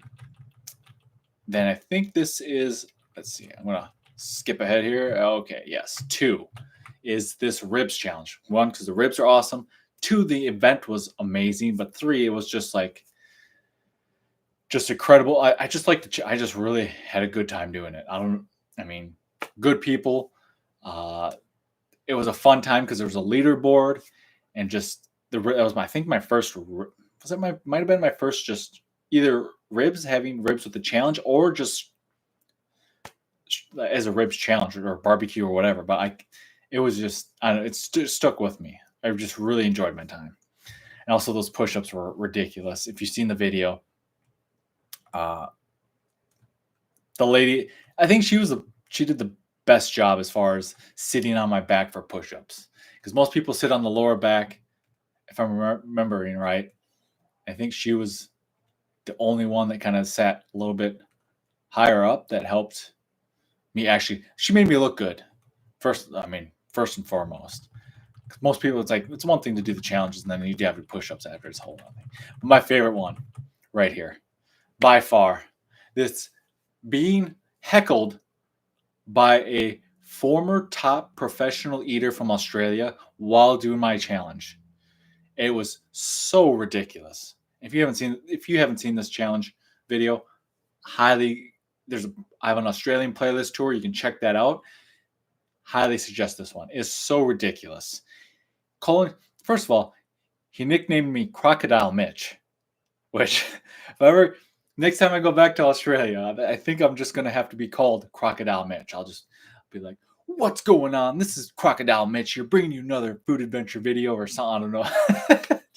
I'm gonna have to get a hat, and might even wonder if I even have to work on a bit of an Aussie accent. But Crocodile Mitch that was a running joke, I think, for a good part of the rest of the trip. But then, just the way he was trying to hype me up, like he was trolling me, he was heckling me, but all while trying to like compliment me at the same time, which was like the best way to, troll. It's just like, oh man, he was pinching my arms and like, ooh, look at how strong he is, and oh my god, like if you guys know, if you've seen it, man, it was just such a ridiculous time. Plus the challenge, wing challenges. I think I did 2 wing challenges. The other one, unfortunately, I have to sad to say, fortunately, the other challenge, the data got corrupted and mismanaged or something, but I lost that footage, which was such a bummer. But that was another wing challenge that I did. But this one was so good. Had a good amount of kick to it, heat wise, but it wasn't overbearing, and I was able to get the 2 milkshakes with my challenge. I think it was 2 drinks you get with it, and I confirmed to see if I could get 2 milkshakes, which not only made the challenge, I guess because it would make the challenge easy, but it was more those were such good to have milkshakes after some spicy wings. Oh yeah, sign me up. Oh my goodness. And I think we're gonna get on that. And then honorable mention, the 616 burger challenge, which was pitting myself, Team Magic Mitch, against Team Randy to see whose team could basically finished the challenge, and I think, yeah, it was under the 616, and my team prevailed. So obviously, it was a good time. But also, I mean, burgers were pretty good. But more so for this one was just the event itself. So many, again, there were so many times where Australia was so many just good memories of just fun people to be around and just a great atmosphere. So that is going to do it for the top 10. And now we are going to, excuse me, top 5. Now we're going to do the bottom 5, which technically isn't so much like the worst. So I think there's only a couple, but I threw in a few other reasons just so I could share some more little stories about it that you guys probably didn't see about that. But just going to check the comments before we go on to that one. See, faux challenges always seem healthier than burgers. I would generally have to agree. Loving hearing the top 5. Thanks for the tip. How to make people look good with push-ups. I'm glad now you know. Crocodile Mitch. Yes. So now the next one, we're going to go to the. Gotta find it now. Top 5. Bottom 5. Here we go. Bottom 5. Also, I don't know if it's you guys. I think you guys can see it, right?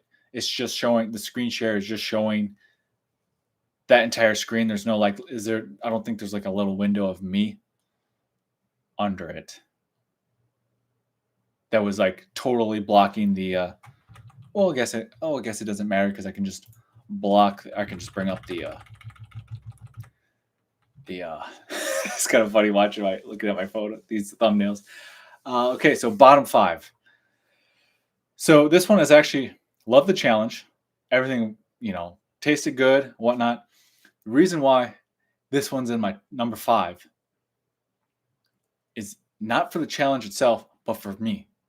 Because if you've seen the video, I ended up tying the record for this. And the thing was, I only started to consider going for the record like when I was halfway through. And there'll be a couple more times in the future where that happens. It's just because, again, more for the fun times, good vibes, and trying to figure out a mix between that and like the ego eating. I don't like to do the ones where it's like, oh, look at how much, I know it's kind of like the target audience and whatnot, but there's a mix. Like it's more like keeping the integrity of the challenge. And I know people are like, oh, I can do double. Look at me. And it's like, I know there's a quality of that I find.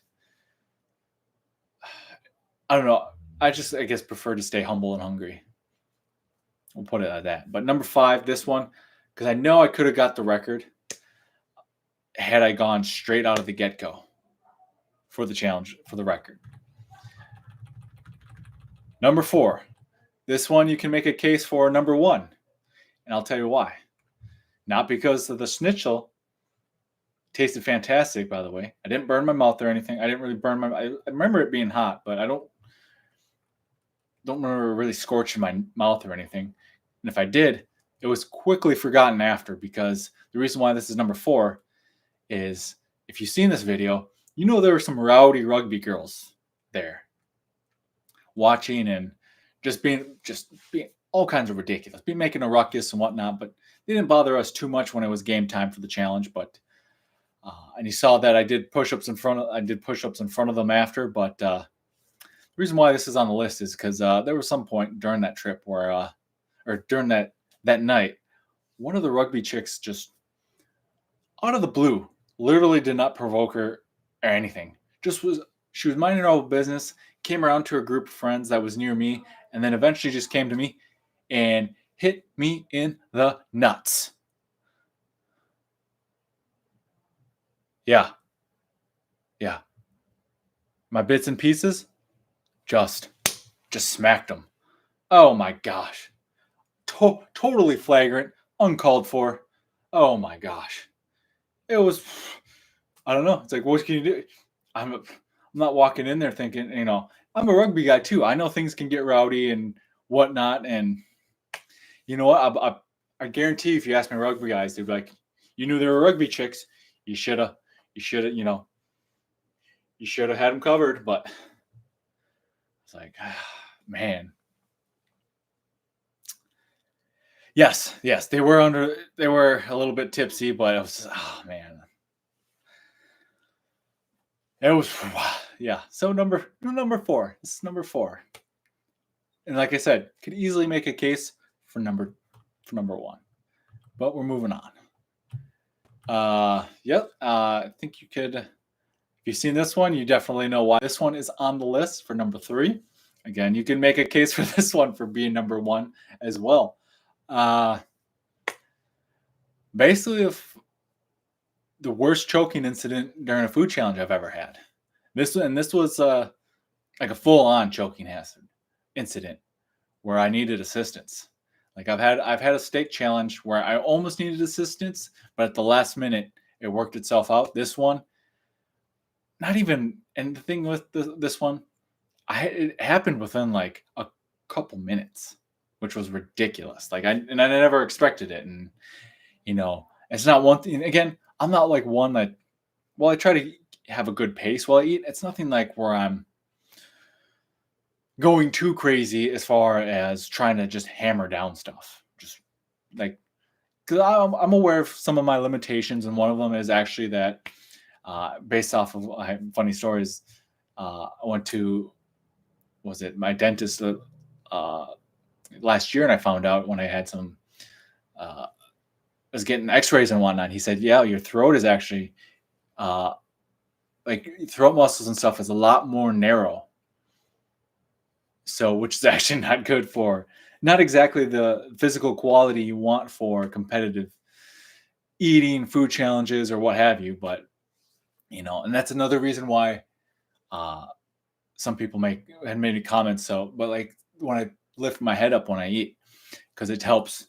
That actually just helps to some degree relax my throat and whatnot. So, just a little fun fact there. I hope you enjoy that. If you do, hit that like button. Leave a little magic of your own. But anyways, so yeah, that was the chokiness, and luckily everything worked out. But now we're going on to, I believe, two. Shouldn't give you a spoiler alert, but number two. Again, this is the massive fish burger, as you can see. So they misweighed the food. Basically, what it turned out to. You've seen the. I mean, again, if you've seen the video, otherwise, try to not spoil too much to you. But it was bigger than it was supposed to be. But it was not. I don't think it was ill-intended, and it was. Had it been made the size it should have been, I think things would have played out for this one. But luckily, in the end, the restaurant basically made things right, and the event itself was awesome because they actually were very hospitable, and they took us. They actually took us dog to show to the gaming complex that's like attached to that building where I was doing this challenge, and they gave us $10 vouchers to do some place bets on dog racing, which I thought was kind of wild. And then and really it was like they just made a whole experience too. So they were the restaurant itself was very accommodating, all that. It's just that was a very unforeseen. There was that scene was like a little unforeseen, but and let's see here, number one. Again, you can make arguments for the other ones being number one, but number one, the quad stacked cheeseburger challenge at McGettigan's in Singapore. Now, there was a lot of stuff. I always feel like I didn't clearly communicate everything about this challenge, but there was some talks before and whatnot. But it was just an unfortunate circumstance. Like, knowing that we weren't, basically for those, if you haven't, I'll just do a quick recap. But again, suggest you check out the video.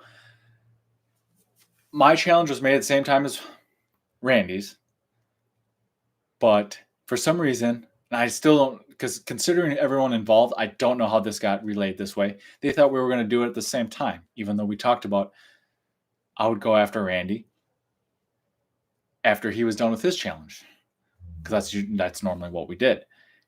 And so they made them at the same time, but since we were going one at a time, my challenge sat under a heat lamp for at least a good 40 minutes, because it's like, his comes out, you take pictures for a bit, and you do the challenge, and then you clean up, wipe the table, get all set up for mine to come out. And I was already at a point. The other factor was, based on some of the intel we had, this challenge was already much bigger than it was supposed to be. And so that's what had me on the fritz. So like one thing we looked at from previous photos was, it wasn't, the beef patties were a little bit bigger on this one. And then the bowls actually, with the onion rings and the potato wedges, they didn't go over the bowl. They were like, they fit in the bowl. They didn't overflow like that. So, and again, I was jet lagged, long trip, so many challenges. I'm kind of like on the decline as far as like the food challenge marathon goes. Oh, yeah, it was just a bad. And then the fact was, it basically told me, hey, you got to do this. We made it. You got to do it. Otherwise, you're paying for it. So I was like, well, might as well get myself get myself in the mindset to try to tackle this thing, because, although regardless, I got to pay for it. So that is the number one, with the honorable mention being this pizza challenge that took place in Rockford, Illinois, between Randy and myself. And basically, the only reason why it's an honorable mention is because we lost. But also the fact is, it's kind of funny because I'll just put it this way. Randy kind of knew better should have known better than to do like a massive steak challenge the day before, which is what we both believed was a big contributing factor for him doing what he did during the video. So, and now with that, we are gonna wrap that up. Hope you guys enjoyed that. Let me know. And let's see here. We're gonna close out of this, and now we are going to move into. I hope this works technically. I tried it a couple times just to make sure everything would work.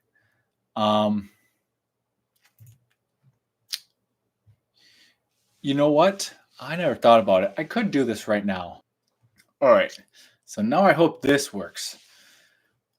Let's see here. The tier list. So I thought this would be fun because one thing I didn't get to show off in the videos was partly some of the Australian snacks, but mainly this happened with Singapore. I got from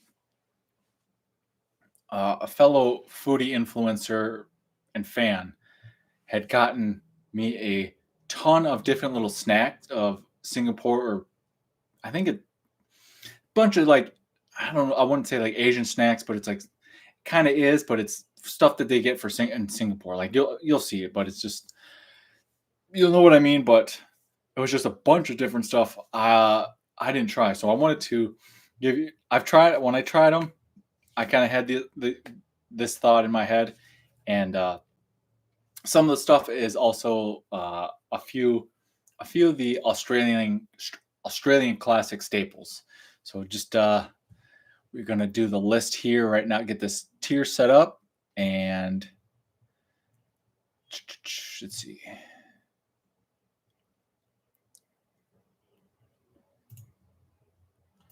I think that is working for all of you.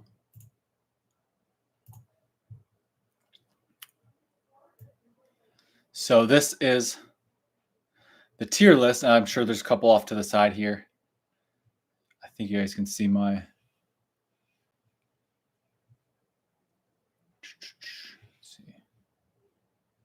I'm just trying to make sure that my screen, if you guys can see that.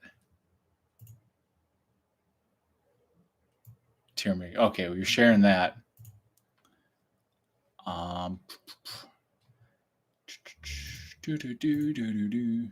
Okay.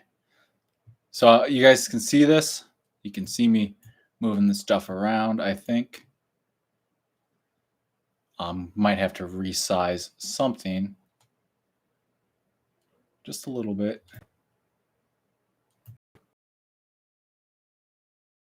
Manage two screens here. You guys, what I do want to ask is, can you see, does everything look good as far as the text and whatnot?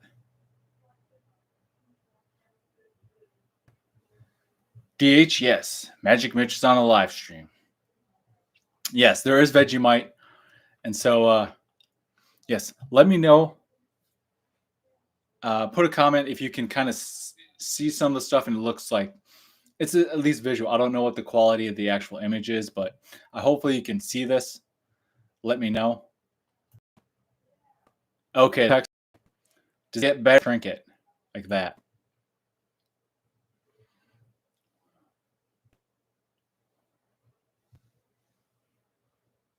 I'm not sure because I'm not sure how it actually, because it does a screen share, but I don't know how it transfers over for you guys to watch.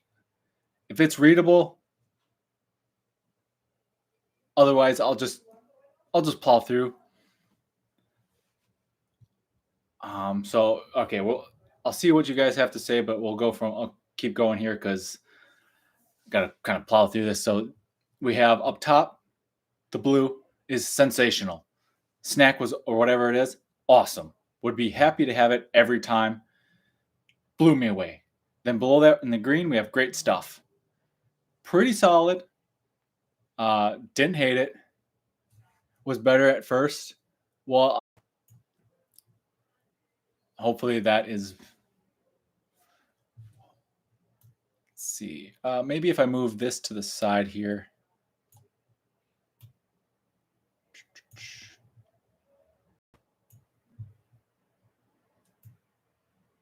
Okay, maybe that does a little bit better. Just let me know.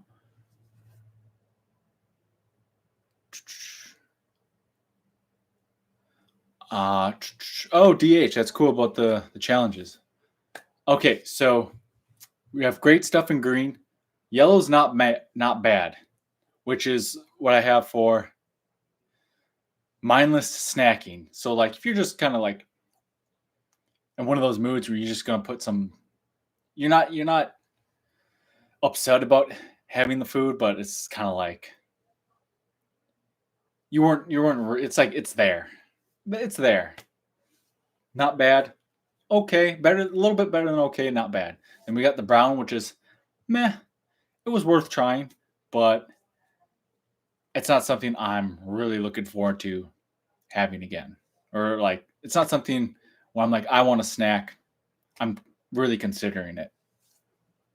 Then in red we have mediocre, which I was like, I really don't like this. I think it could be some people's jam, just not mine, not my cup of tea. And then we have the bottom tier, the absolute nonsense. This is the stuff that's just complete gutter trash. I don't know why this is made. To each their own, but as I say, to each their own. But if we're going to be frank here, like this should not have been made, or even it should be illegal to make. That's how bad it was, that's how bad it would be. And first up, we have Tim Tams. Tim Tams are an Australian, I think they call them biscuit. So it's basically a cookie. If you know what these are, you already know it's going sensational because these things blew my pants off. Oh my goodness. These little cookie things, they are so devilishly good. come in a wide variety of flavors. Everyone, when I first got to Australia, was telling me, "Hey, you got to try the Tim Tams. You got to try the Tim Tams." And I told myself, "You better not. You better not. You better wait till at least the second half of the trip, because once you start, based off of what people were telling you, you're just going to be eating these things nonstop." And while I did not just absolutely just hammer these throughout the entire trip, there were a couple of times where I was given like a a trailer, or what do you call this? Like a package of them like this. And it was hard to put them down. They got like a nice little flaky, like chocolate, usually chocolate on the outside, and whatever, depending on the flavor on the inside. But it's like a nice uh, wafer crunch. It's so good. I even got like mint, which nothing against mint, but it's not going to be in my top five for all the flavors, especially all the flavors that they had. Hammered them, hammered like a whole package like this in 2 days, and that's when I was like, ah, man, I know I'm going to be putting the weight on fast. But yes, right off the gate, Tim Tams, absolute sensational, definitely top tier. Next we have, uh, let's go with, these are the BBs. I forget offhand what they are. That, yeah, BB whatever snack. I had a million of these in the Singapore snack package, and basically it's like those they're like these crispy little, these thin strips of like trying to think what they're like, but almost like a thin little pieces of chip, almost like you. I'm trying. I gotta look up what these are. But it's like these thin little crunchy, kind of like those noodles that you might get. I forget what the crunchy noodles. If you know what I mean, you know what I mean. I'm kind of blanking on here because I'm trying to think of this on the spot. But like you get so many of these little packages, and it was just like they were okay, but it's just like, yeah, BB snack. I'm trying to look it up, but almost like a not it had a nice crunch to it. We'll just say like a fry, like the onion garnish, the whatever that is, fried onion garnish that you'd get, similar to that, but just a little bit more structure to it. Million of these, mindless eating. All right, let's move on. Next are the melon rinds, or the orange rinds. It's a package just of like the outer, the rind of the rind of the fruit, and then I don't know. I don't remember if it was. I think it was laced with something, like not like drugs or anything, but it was laced with like a coating or something for the packaging that made it a little bit softer. Yeah, man, it was worth trying, but like I'm not getting it again. It was worth the experience. And so I'm gonna try to. Next are, these are like teriyaki beef jerky packets up here, and we're gonna go with great stuff because again I got a lot of these, but these were a little bit better than the mindless snacking. These were pretty good. Like you get your jerky, you get your protein in, and then a little sweetness with the teriyaki or whatever, what have you. Probably some MSG in there as well, but fantastic stuff. Another one, I forget exactly what it's called, like a Q candy or something, but basically what this was, little packages. Think of a Jolly Rancher, that inside the Jolly Rancher, there's like I don't know what kind of tree nut is in it, but it's one that you can't eat. Like it's too hard. Like you basically, you suck on this Jolly Rancher thing and then you just spit out the seed. Doesn't make sense to me, but it was, again, man, we're trying. Next is the kangaroo. This kangaroo, basically puppy chow. If you know what puppy chow is, basically you got like a Chex or Rice Krispie treat or some sort of flaky puff cereal. And then on the outside you've got coated powdered sugar, and then under that is the chocolate, and then under that is the actual crispy wafer, what have you. Man, puppy chow. That's basically what it was. Just repackaged. Great stuff. Always happy to have it. Moving on. Next one, Chicos. Chicos are think of like a gummy bear, but a chocolate gummy bear. Think of that, where it's got like that gelatin base kind of gummy. I can see people liking this. I just was not a fan of this whatsoever. It's just like the taste of the chocolate's off. Um, Maybe because it was my first experience. I could put it in the meh we're trying, but it's because I had it. I mean, granted, I finished the bag because that's what I do. But you could even make a case for mindless snagging. But I just had the first handful, and I was like, I'm almost going to eat this all out of respect to not waste food. That's basically where it was. I did not care for the chocolate was a little off. Thought it would have more of a rich chocolate, a little bit sweeter, but there we are. Next is Lindt chocolate. Now this is kind of a cop out because I don't remember if I want to say I had this because they said I don't think it was. I'm not sure at the time. I think I was led to believe this was a Australian specific, but we're just going to talk about any of these. I kind of use this as any cop out all for. We'll throw this extra one in here too. Two different chocolates out in Australia that I was kind of under what I looked at said this is Australia specific almost, but just decided it's well. Here's the thing: it's chocolate, solid chocolate, always going to be good. Moving on. Next, we have Ovaltine, which are these little milk flavored tablets. Not bad. Mindless snacking, or in this case, it's just like you mindlessly kind of. You can eat them whole, or you can put them in milk. From what, if I remember correct, it was okay. Well, actually, you know what? I'm actually going to bring it down one. It was worth trying, but I'm not ever going to go out of my way to get it. Like this B, if there's a big bag of this, I might actually consider that for like a snack food. All right, so next we've got basically what is like a very like white Tootsie Rolls, which had vanilla.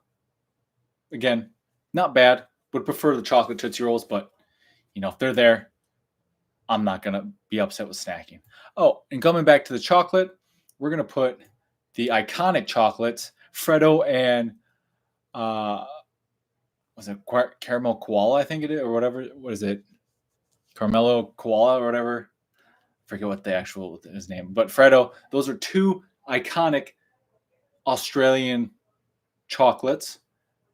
And if I had to be honest, I like the koala better just because Freddo, excuse me, is the chocolate, which is just milk chocolate, and koala is the caramel in it. So that's what draws it for me. Next, we have just a sec. I'm going to look at see what you got going on here. All right. So we got. All right. Going to see if there's any messages. Let's see. Text is okay. All right. Good. Third, thoughts on intermediate fasting as a food adventure. I do it all the time. I usually don't have my first meal until about 2 or 3. Sometimes 1 o'clock, but usually and then I'll have one at like 6 or 7. But I mean, for the longest time, especially if you see my big bowls of food on Instagram, that's where I used to just have it. Sometimes I'll spread it out, but a lot of the times it's just like I just have the one meal. So I think it's a very good, effective tool for weight loss. I don't think there's a whole lot of crazy magical benefits versus other methodologies or kind of lifestyles when it comes to depending on what your goals are. But I mean, it just makes things a lot. The fact that it's an option, that's what I like about it, and it's not like the end of the world if you miss out on a meal. All right. So with that being said, we're gonna move back on here. So uh, Asian Dunkaroos is what I call these. If you know what Dunkaroos are, the little, you see, they're basically, you got those like mini breadsticks that you put in ice coating or uh, like a cheese. Basically, those here, and it got a couple of those. It got a couple in chocolate, vanilla, and strawberry. I mean, they're basically like the Dunkaroos, and you can't go wrong with that. That sort of bit. Now this one is going to be a curveball. This one is twirl orange chocolate bar with pineapple yogurt, Greek yogurt. And the reason why I put this in sensational, I don't know what it was, but it slapped so hard when I had it at the time. I don't know if it was because it was an off day and I hadn't eaten anything that day or what it was, but there was something about the orange and the pineapple and the sweetness of the yogurt and then getting the texture of the twirl in there when I just mixed it up. It was banging. So good. So good. And that's what, that's why I had, took a picture and I was like, man, this is wildly good. This is way better than I think it actually is. I think it's way better than it probably actually is. But throwing it up there, moving on. We've got, let's see here. We've got Milo, which is a staple chocolate, basically your staple chocolate powder, cocoa powder, what have you. If anyone from Australia is watching this, or if people know what this actually is, they might be upset that I'm putting this as like a mid-tier kind of thing.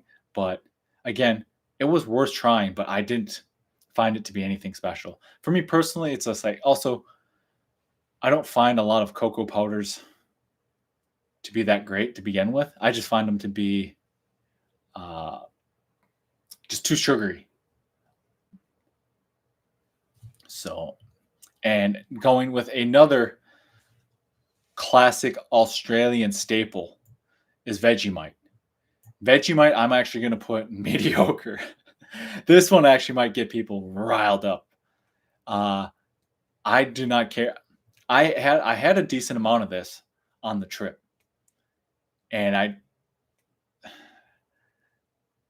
it was like, I don't know why I kept having it. I almost felt like I was having it out of respect for other Australians, but like, because I didn't have like globs of it, but I had like my own. I guess what I'll say is I had a Vegemite container that I was given to me, and I periodically had some, particularly on my off days, just because I didn't want to waste it. But I didn't. There's like a, if you know what it is and what it tastes like, it's got like a tang to it, and I just, it's worth try. It's worth trying. You can easily put it. I really didn't care that much for it, which is weird that I kept eating it because I didn't want to waste it. But also, I forget what the yeasts, because it's made with like, let me look here. It's made with brewer's yeast, or what kind of yeast is it made with? I forget offhand. But let's see here. I'm trying to look for the label quick here. Yeast, yeah, like yeast extract from barley and wheat. And one thing too, I'm pretty well, I put it in the mediocre because one, I didn't like it, but two, I'm pretty like not allergic, but I've gotten a food intolerance test, and I'm pretty like, my levels for intolerance of it. It's not like when you're a bee allergy or peanut allergy, but like just a general intolerance for it. It's pretty high. So, so I guess that's a little bit biased, but you know, make your own list, and then you can have your own comments. So, all right, we're gonna bust through these because I know got my mama just stopped by, so I don't want to keep her waiting. But next, we got these cup noodles, which is like a potato chip with like a seafood, was it tom yam and seafood flavoring? little bit more unique flavors. Great stuff. Chips. Flavors kind of sounded weird from some of the other ones I had. Solid staple, but are pretty good. Next, we've got mince pies. A lot of these had quite a few of these over the trip, and they were always good. Better if they're warm than cold, but I mean these little on the go meat pies were very enjoyable. Next is I have no idea what this is called, but I don't know if I don't know if I'm going to put it worth trying or medium. I'll put it worth trying. Basically, think of like oyster crackers with little bits of like the uh like the sugar ornaments you get on cakes, where it's just pure sugar. You don't even eat that part of the. It's like whatever goes on top of cake is an ornament kind of thing, but it's made out of pure sugar, and it's like so much sugar, you just don't eat it because it's like a gross amount. That's what's like on top, almost like on top of those. The color, like you have like an oyster cracker on top of that. It's like a little bit of that sugar, carbs on carbs, and it's not even that good. Like I'm gonna, it was worth trying, but I got way too much of it. And again, appreciate the overall gesture of this little care package that was given to me. But again, honest opinions here. There's so much of it, and it was so mediocre, so mediocre. Just it was mediocre, but I was like, I'm kind of stuck. I'm actually kind of stuck between mindless snacking and mediocre because it was like in the kind of like both. So we're just gonna put it there. Chestnuts. We're going. Nope. We're actually going to do our first absolute nonsense. There's chestnuts in this sealed bag, but it's wet and it's soggy and it tastes gross. I wouldn't put it in levels of illegal, but you might want to keep an eye on it. I totally would be 100 okay with not having this again. Next is going to be the airplane food I had on my trip to Australia. Now, I specifically had this one as the only restaurant food I get. I didn't include restaurant food in this tier list that I had outside of challenges, but I figured because this isn't, I personally wouldn't call this restaurant food. So I kind of just threw it in here just as a bit of a joke. Hey, Chris Green, how you doing? Glad you could make it. And then I put it as worth trying. I would probably as food. I'll put it as this. It was worth trying, but as far as quality of food, like it was slightly above decent.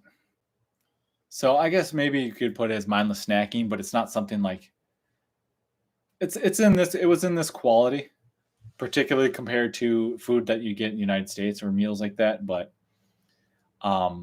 yeah, I'm more confident because I felt like some of the vegetables were actually fresh and whatnot. So, and how do you actually make a case if you could even go up top here, but I think I'm just gonna go not bad because it's like better than most, but eh. Next, I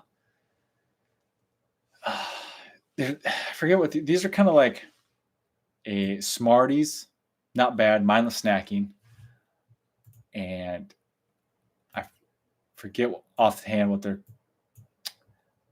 Sorry, I just got distracted by something. Close this. These are like little foreign Smarties kind of thing. I guess that may or may not be the worst way to interpret it, but actually we're going to do we're trying. Not something I'd want to snack on. Next is something I would totally be okay with snacking on. We're going to put them both here. I got two different pictures. Basically, these two here are pork rinds, but like not pork rinds is with pork, obviously, but these are like sea-based. So you had one that was shrimp and then like a fish version one, which sounds a bit sus, but it works.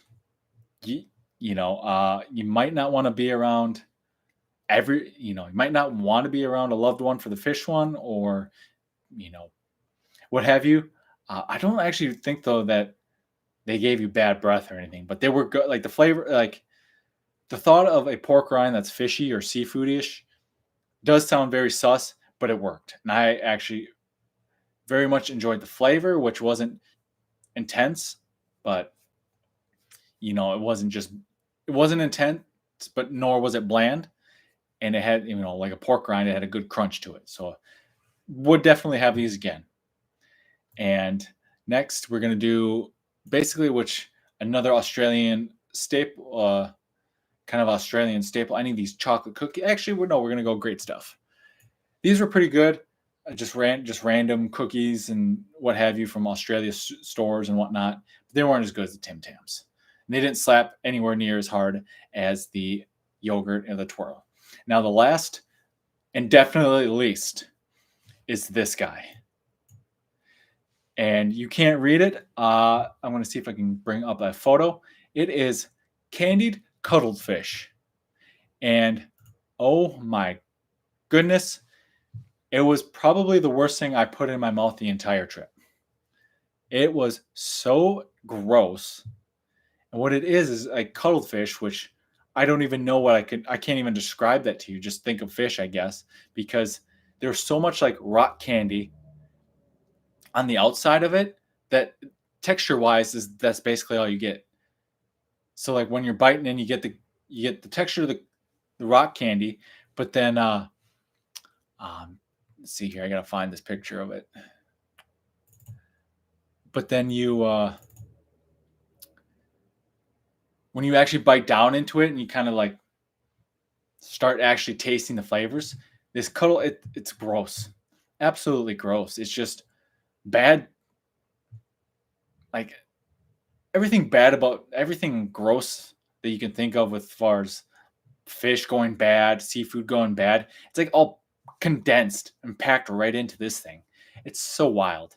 I couldn't actually believe how gross it was. And the only funny thing that was redeeming about that experience trying it was I gave some to Randy and he was he was like unsuspecting about it. And I watched him. He put some into his mouth, and as soon as he give me a second here.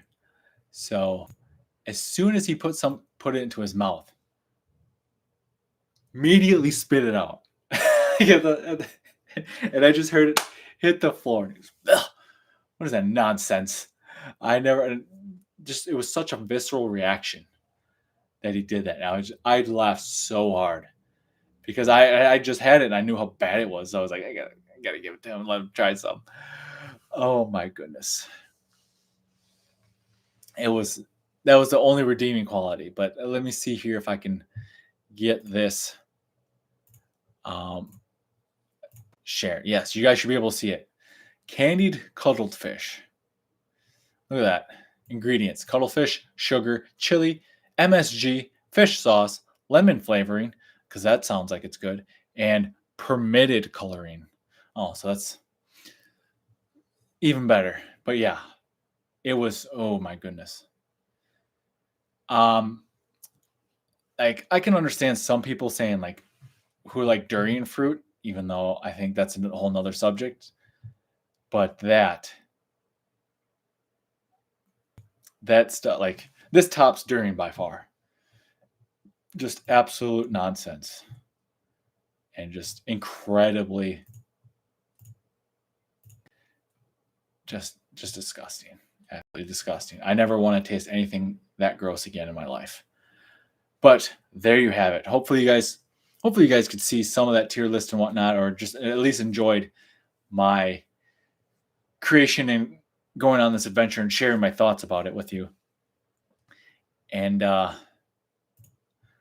with that being said, I'm going to talk just a little bit about the next trip. Next trip is what I like to call the Nashville-ish trip, and it is the most aggressive pace I've ever had for a food challenge trip. I forget what it was. It was like 13, 14 food challenges in about 9 to 10 days. And there is a special guest there that makes a return appearance, I guess. And spoiler alert, he will be joining me on this trip. And there is whoever sees it is going to enjoy it. I'm pretty sure you're going to enjoy it. Then there's also going to be looking to change up a little bit of the structure of the videos, as far as trying to incorporate some more funny humor into them that with vlog elements, and I'll just have to see how that goes, but very aggressive. First 48 hours of the trip, I attempted 4 challenges. And then there was another day, well, obviously doing so many, more challenges than there were days, more multiple food 2 days, two challenges that I did were record challenges. One was a burger where I had to basically shot to eat 20 burgers in a sitting, and another one was a deep fried Oreos record, which hours beforehand I did a 5 to 6 pound burrito challenge. And thing is, if you watch the videos as they progress, you're gonna keep in mind how aggressive the pace is. You're gonna be like, yeah, because there's some parts where I'm just sitting there and I'm like, this is kind of rough. This is kind of rough. But it's like, yeah, you attempted 4 challenges in 48 hours, and you took one rest day and you did a taco eating contest on that day. Oh my goodness. But it was something I don't think I'll ever have an aggressive pace like that ever for a trip ever again. But it was something I wanted to push myself to see if I can do. And I really think you guys are going to enjoy it. And I'll just leave you off with the note that I just want to say I really hope you enjoy it, and I really hope you do all the fun, leave a little magic of your own, liking, commenting, let me know what you thought about the challenge, and then sharing out with some foodie friends that you think might enjoy them when they post. Because I also got to tell you, like, there's so many epic moments in this channel, like just so many great eating, some of my best eating feats. And there's one, not just one video, but there's one day in particular that was epic. I'll just leave it at that. So, and with that being said, holy cow, I thought this was only going to be an hour-ish live stream, and we are almost 2.5 hours in. So, yeah. So for those of you who may have joined a little late, you might have to scrub back, or I might just put it in the playlist. I might just leave it in the description below, but there is a link somewhere between the video right now, but a link to some extra content of the Australian tour that's only going to be up for about 2 weeks, and that's just saying it for a special thanks, because normally it's reserved for those who join my membership. For those who aren't aware, I will put a link in the description. Let's see. I'm going to put a link to, if you're interested in supporting the content I create. Actually, the best way to do that is to go to my Buy Me a Coffee page, which I call the Adventurers Guild. Just have a little fun with it. And where you can, if you want to just buy me a couple, they call buying snacks. If you want to donate, more than happy, much appreciated. Otherwise, you can sign up for the membership, where I'm going to have things like bonus content, and eventually where things go is going to be exclusive. There'll be a couple of exclusive content videos popping up here and there, and then early access to videos, recognition at the end of the videos, and all of it goes strictly to the channel.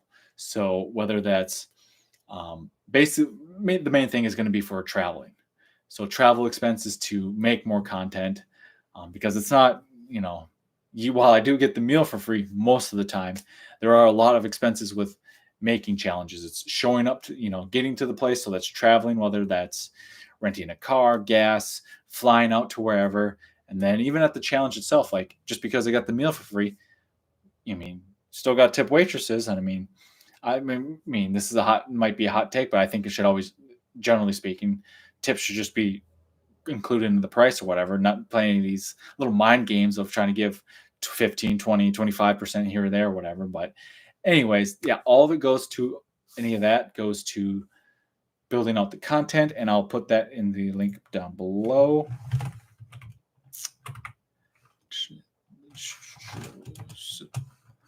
And then otherwise, another way, I'll just put this link as well, just because we're at it.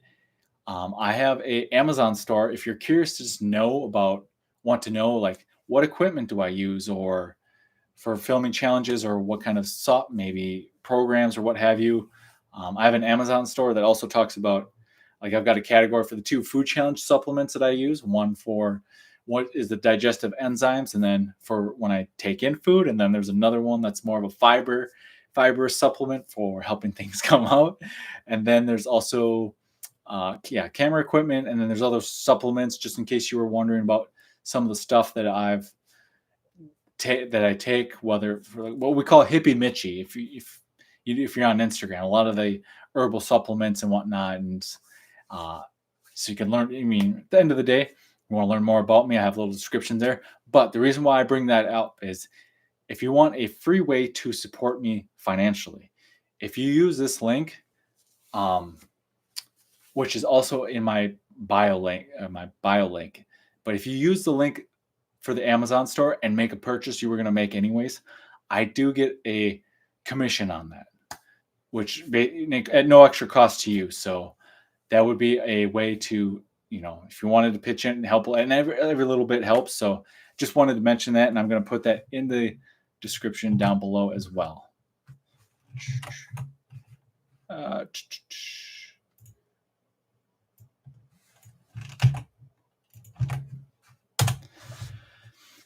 And whew, all right, so that is there. If you want to become a one-time donor at Buy Me a Coffee, or you want to be part of the membership, great. Otherwise, I'm Amazon store. And otherwise than that, you don't even, that's just if you'd like to. No pressure, whatnot. Just if you appreciate the content. Otherwise, sharing the video. Each video that comes out that you share gets out to a wider audience, more foodies that can join us on these adventures. And I just want to thank you guys for. Hope you enjoyed that. Hope you enjoyed this live stream. I know this one was a little bit. In the beginning, we started off going. I wanted to get your guys' questions and whatnot, but I hope you guys like this with a few things to talk about, and we'll see how. Maybe I'll do like another one this at the end of the Nashville trip too, and we'll have a couple things there here and there, and then I'll try to think of a fun little bonus for you at the end of that one. So I hope you guys have a wonderful rest of your weekend. Stay safe, take care, and I'll see you in the next video. Take care. Oh, you like how I did that? Take care, guys.